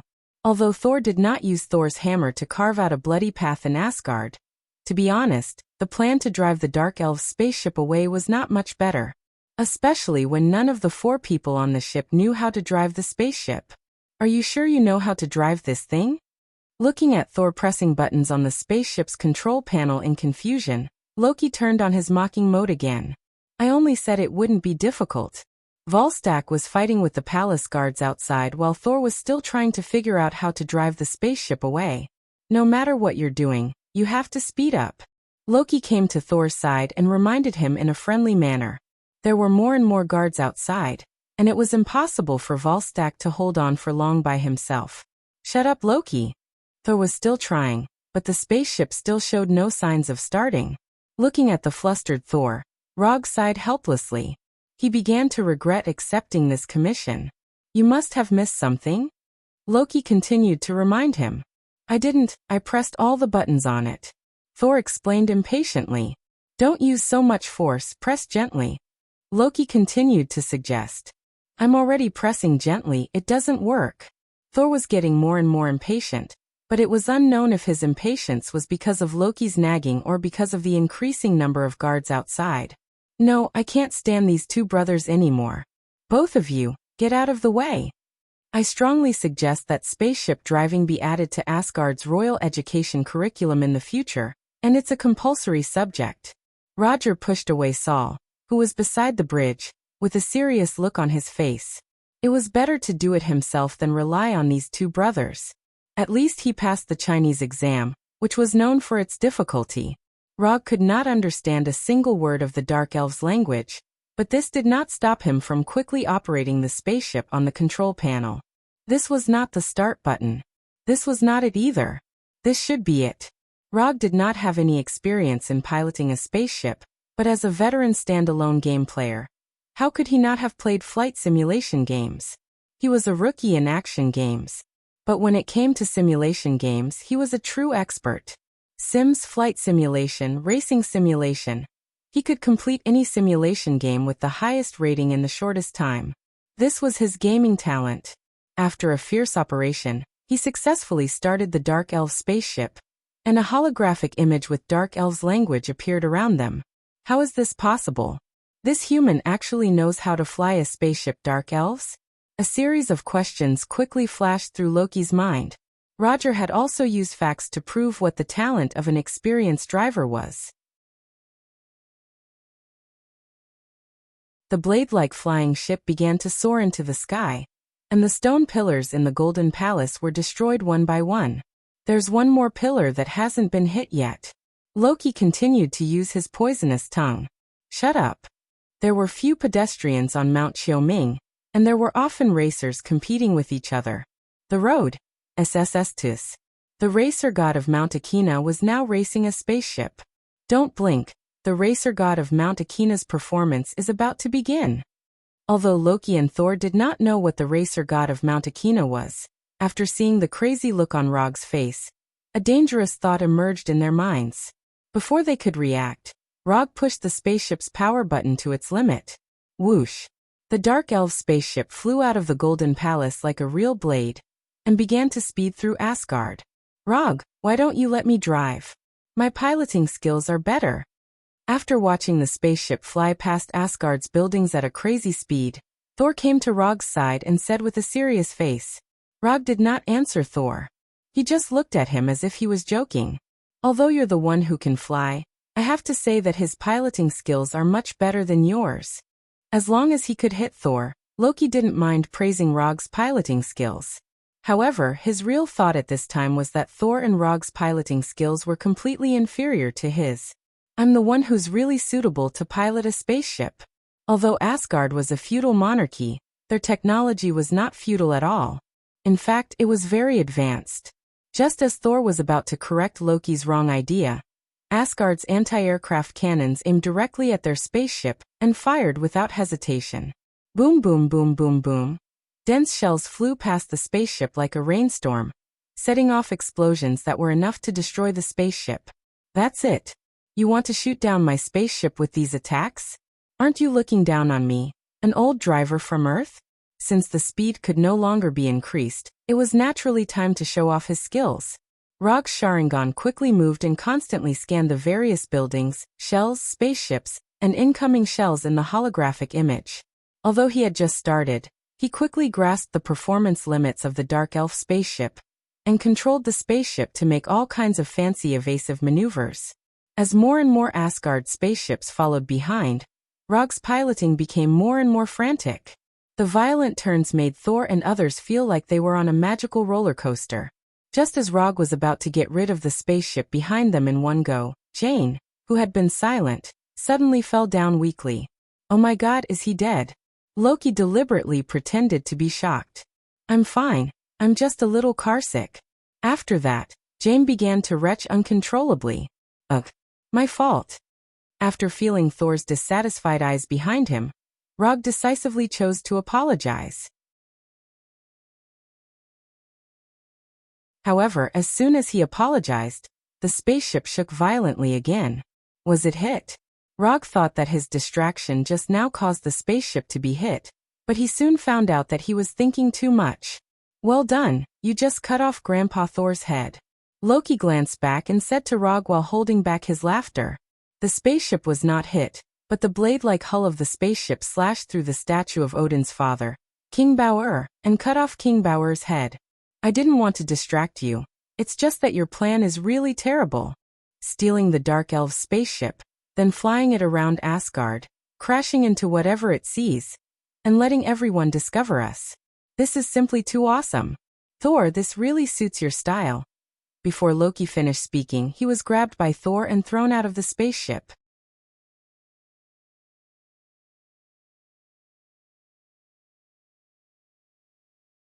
Chapter 203. What a straightforward way to throw. Although the spaceship below was piloted by the 3 warriors of Sengoku, this method of throwing could easily cause irreparable mental damage to Loki.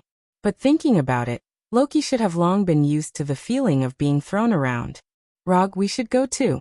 Thor picked up Jane, who had fallen to the ground, and came to the open cabin door. You go first, I'll be right behind you.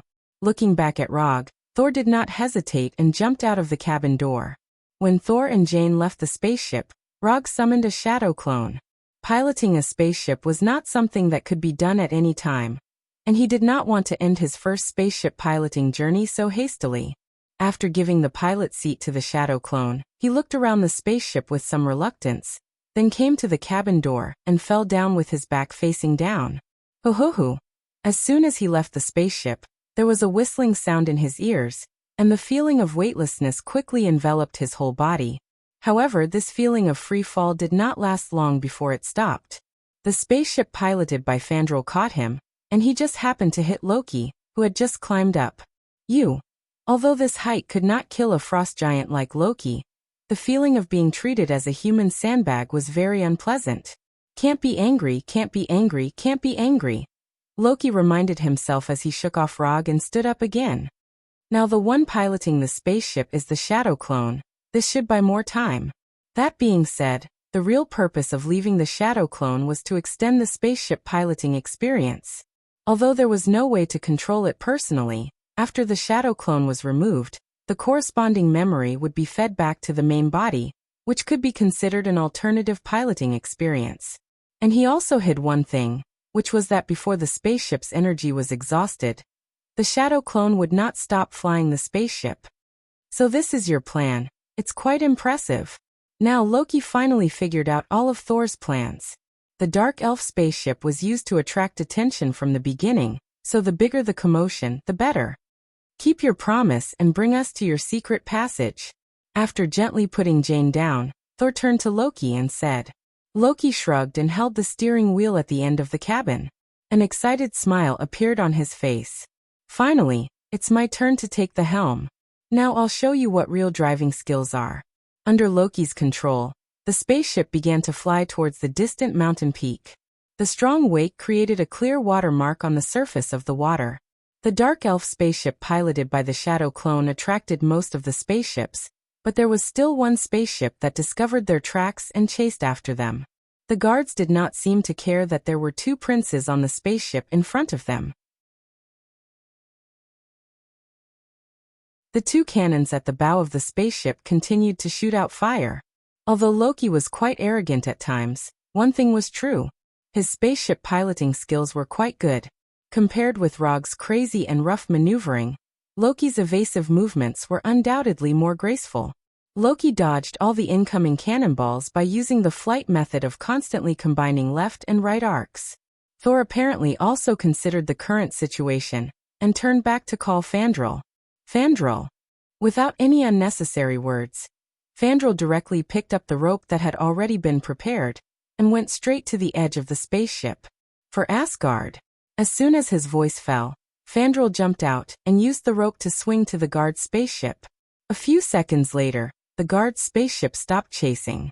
Without any pursuers, Loki controlled the spaceship to fly to a bare mountain peak without any trees. Near the top of the mountain, there was a cave not much bigger than the spaceship. Loki's goal at this time was to fly the spaceship directly into the cave. Loki? Thor asked Loki nervously. If it's that easy, then everyone can do it. Loki's face also became very serious, but after saying this, he gave Rog a look. What does this have to do with me? Are you crazy? The spaceship was getting faster and faster. Thor asked again, at the same time grabbing Jane, who was lying down. Maybe. Loki held the rudder with both hands and made the final adjustments to the flight direction. Looking at the cave entrance getting closer and closer, Rog also silently prepared to flying Thunder God at any time. If Loki failed, he would immediately teleport back to the Shadow Clone's side. In the end, no accidents happened, and the spaceship flew smoothly into the cave. Except for slightly brushing the surrounding stone walls when they first entered the cave, no accidents happened. After entering the cave, Loki still had no intention of slowing down, or rather, there was no need to slow down now. Although they didn't know how Loki found this place, after entering here, the spaceship entered a natural teleportation channel, and the brilliant light instantly occupied all their vision. The spaceship only flew in this space channel for 5 or 6 seconds before flying back to the real world. Victory arrived. After having a close contact with the ground, and then being bounced back into the air, Loki said with a satisfied expression. This was a dark world, and the whole world gave people an extremely oppressive feeling. The sky was gray, the earth was gray, and even the stones were as black as coal. In this doomsday-like world, there were also a large number of damaged man-made buildings. These buildings were scattered all over the place, adding to the aura of civilization's destruction. This is Svartalfheim, the former kingdom of the Dark Elves. But that was a long time ago. After my grandfather King Bauer defeated Malekith and took away the ether, this place became a barren land in the 9 realms. After settling the sleeping Jane, Thor came to Rog's side and explained silently.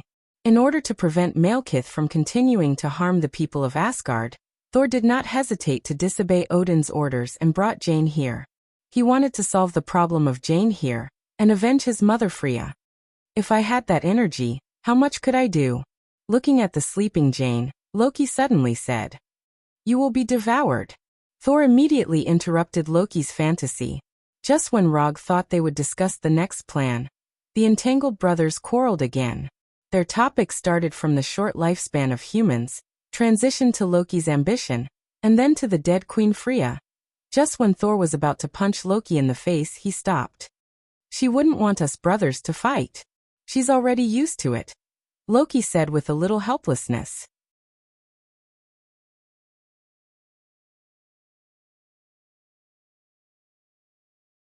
Chapter 204. When the two brothers completed their unique emotional communication, Rog finally had the chance to discuss the next battle plan with them.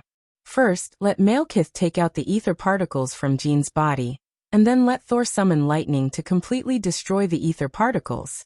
Finally, they would deal with Malekith and the other dark elves to avenge the dead Queen Frigga. The plan was simple and seemed feasible, and with the help of Loki, a master of illusion, it should not be a problem to deceive Malekith. In the eyes of Thor and Loki, this plan was feasible. Even if something went wrong, they had enough ability to solve it. But Rog's view was just the opposite. If there were no accidents, Thor's plan was destined to fail. The reason was very simple. That was the ether particles were the reality of the Infinity Stones. Infinity Stones were not so easy to destroy. To some extent, Infinity Stones were basically equivalent to the corresponding law. Without the same level of energy, or energy of the same attribute, wanting to destroy an Infinity Stone was tantamount to a fool's dream. Well, I don't want to undermine your confidence, but I don't think things will be that simple. Thor, your lightning is indeed very powerful, but if you want to destroy the ether particles, it may not be enough. So I suggest, in addition to your plan, add a backup plan. If Thor successfully destroys the ether particles, then naturally everyone will be happy, but if he fails, I hope it can be done according to my own way. Rog did not directly oppose Thor's plan, because even according to his own plan, he needed Malekith to take out the ether particles from Jean's body. The only difference between the two plans was who would deal with Malekith first. No problem, as long as you can deal with Malekith, I don't mind giving him to you. Thor did not oppose Rog's proposal. As the only person present who had briefly fought with Malekith, he was very clear about Malekith's strength. Although Malekith had thin arms and legs, when it came to fighting, he was also a powerful opponent. After making a simple plan, Loki steered the spaceship toward Malekith's flagship. The Dark Elves' flagship was a dark elven spaceship that had been magnified 10 to 20 times. The hull of the dark elven spaceship was like a gigantic sword stuck into the plains. Malekith led a small group of soldiers out of the main ship, while Rog and the others looked down at them from a small hill not far from the main ship. Good luck. After he finished speaking, Rog summoned the fourth Hokage's white Haori out of thin air. You need to change clothes before fighting? Loki said with a hint of sarcasm. You don't understand. This shirt has its own halo. Rog ignored Loki's mockery and took out several Thor kunais and threw them in different directions. When he finished throwing the Thor kunais in his hand, Thor and Loki also began their performance. Loki stabbed Thor with a dagger and pushed Thor down the hill. Then, in front of Malekith, he cut off Thor's right hand that he used to summon Thor's hammer. As expected, Malekith took out the ether particles from Jane's body. At this time, Thor returned to his original appearance and used Thor's hammer to summon a powerful lightning bolt, which directly struck the ether particles floating in the air. Boom! The ether particles that were hit by the silver lightning suddenly exploded, turning into solid rubies that fell around. Did it work? After seeing this scene, Thor and Loki could not help but breathe a sigh of relief. But they soon found that they had thought too much. The ether particles that had become solid floated in the air again. And in the blink of an eye, they returned to their original liquid state and quickly poured into Malekith's body. Sure enough, the scene in his memory still happened. Thor's plan failed, and Malekith succeeded in retrieving the ether particles. If no one else intervened, Malekith would have driven the main ship to London, just like in his memory. Then, using the convergence of celestial bodies and the ether particles that occurred once in thousands of years, the universe would return to the Dark Age. However, Rog did not intend to let things develop according to the original script. He would deal with Malekith here, complete Thor's commission, and get the 250 ninja coins. Flying Thor. Rog disappeared from the hillside and instantly appeared beside Thor. Thor and Loki both had the Flying Thor technique left by him, and Thor and Loki also knew this. He flashed to Thor's side without any hesitation and used the lightning body blink again. Odama Rasengan. Just as the Odama Rasengan in his hand was about to hit the motionless Malekith, a tall figure suddenly appeared and used his body to resist the Odama Rasengan in his hand. Cursed Warrior. This was the strongest cursed warrior among the Dark Elves. The Odama Rasengan, which could even send Hulk flying, was blocked by the cursed warrior. The strong twisting and tearing force did not send the cursed warrior flying, and it did not even leave him with much injury. The strengthening of this physique was a little too excessive. Rog did not continue to maintain the Odama Rasengan, because in this short 1 or 2 seconds, Malekith opened his eyes again, and the other Dark Elves also aimed their energy guns at him. Flying Thor. Without any hesitation, he directly Flying Thunder God left the place. He had no interest in using his body to take the damage of the energy guns. After teleporting to a teleportation point that had already been prepared, a large number of visible light blue chakra and silver white lightning immediately emerged from his body. Lightning Release Chakra Mode. The moment Rog entered the Lightning Release Chakra Mode, Thor also launched an attack at Malekith. Just like Rog, Thor's lightning attack was blocked by the Cursed Warrior in front of Malekith. He did not know how the Cursed Warrior's constitution was created. After blocking Rog's Odama Rasengan and Thor's lightning, the Cursed Warrior still looked lively. Except for some cracks in the armor on his body, he looked no different from before. What was even more shocking was that after blocking Thor's lightning attack, the Cursed Warrior ran in front of Thor and directly engaged in hand-to-hand combat with Thor. The Cursed Warrior tangled with Thor, and Loki was used as a target by the other Dark Elves. Energy bullets were constantly flying toward him. What was more troublesome was that Loki had to protect Jane's safety. I'll take her away. As soon as Rog's voice sounded, Loki found that Jane, who was in his arms, had disappeared. After bringing Jane back to the previous hillside, Rog's figure disappeared again. Flying Thor. Lightning Blink. Rog, who had entered the Lightning Release Chakra mode, once again appeared in front of Malekith. The Tachi in his right hand made of lightning directly slashed at Malekith's neck. Lightning Sword Slash. You're tuning in to the Lee May's Sword of Destiny YouTube channel. We're so grateful for your support, and don't forget to subscribe to join us on this incredible journey through captivating stories. Your generosity through donations truly makes a world of difference. as it's the primary source of revenue that allows me to expand and enhance this channel for you. Thank you from the bottom of my heart for being a part of this adventure.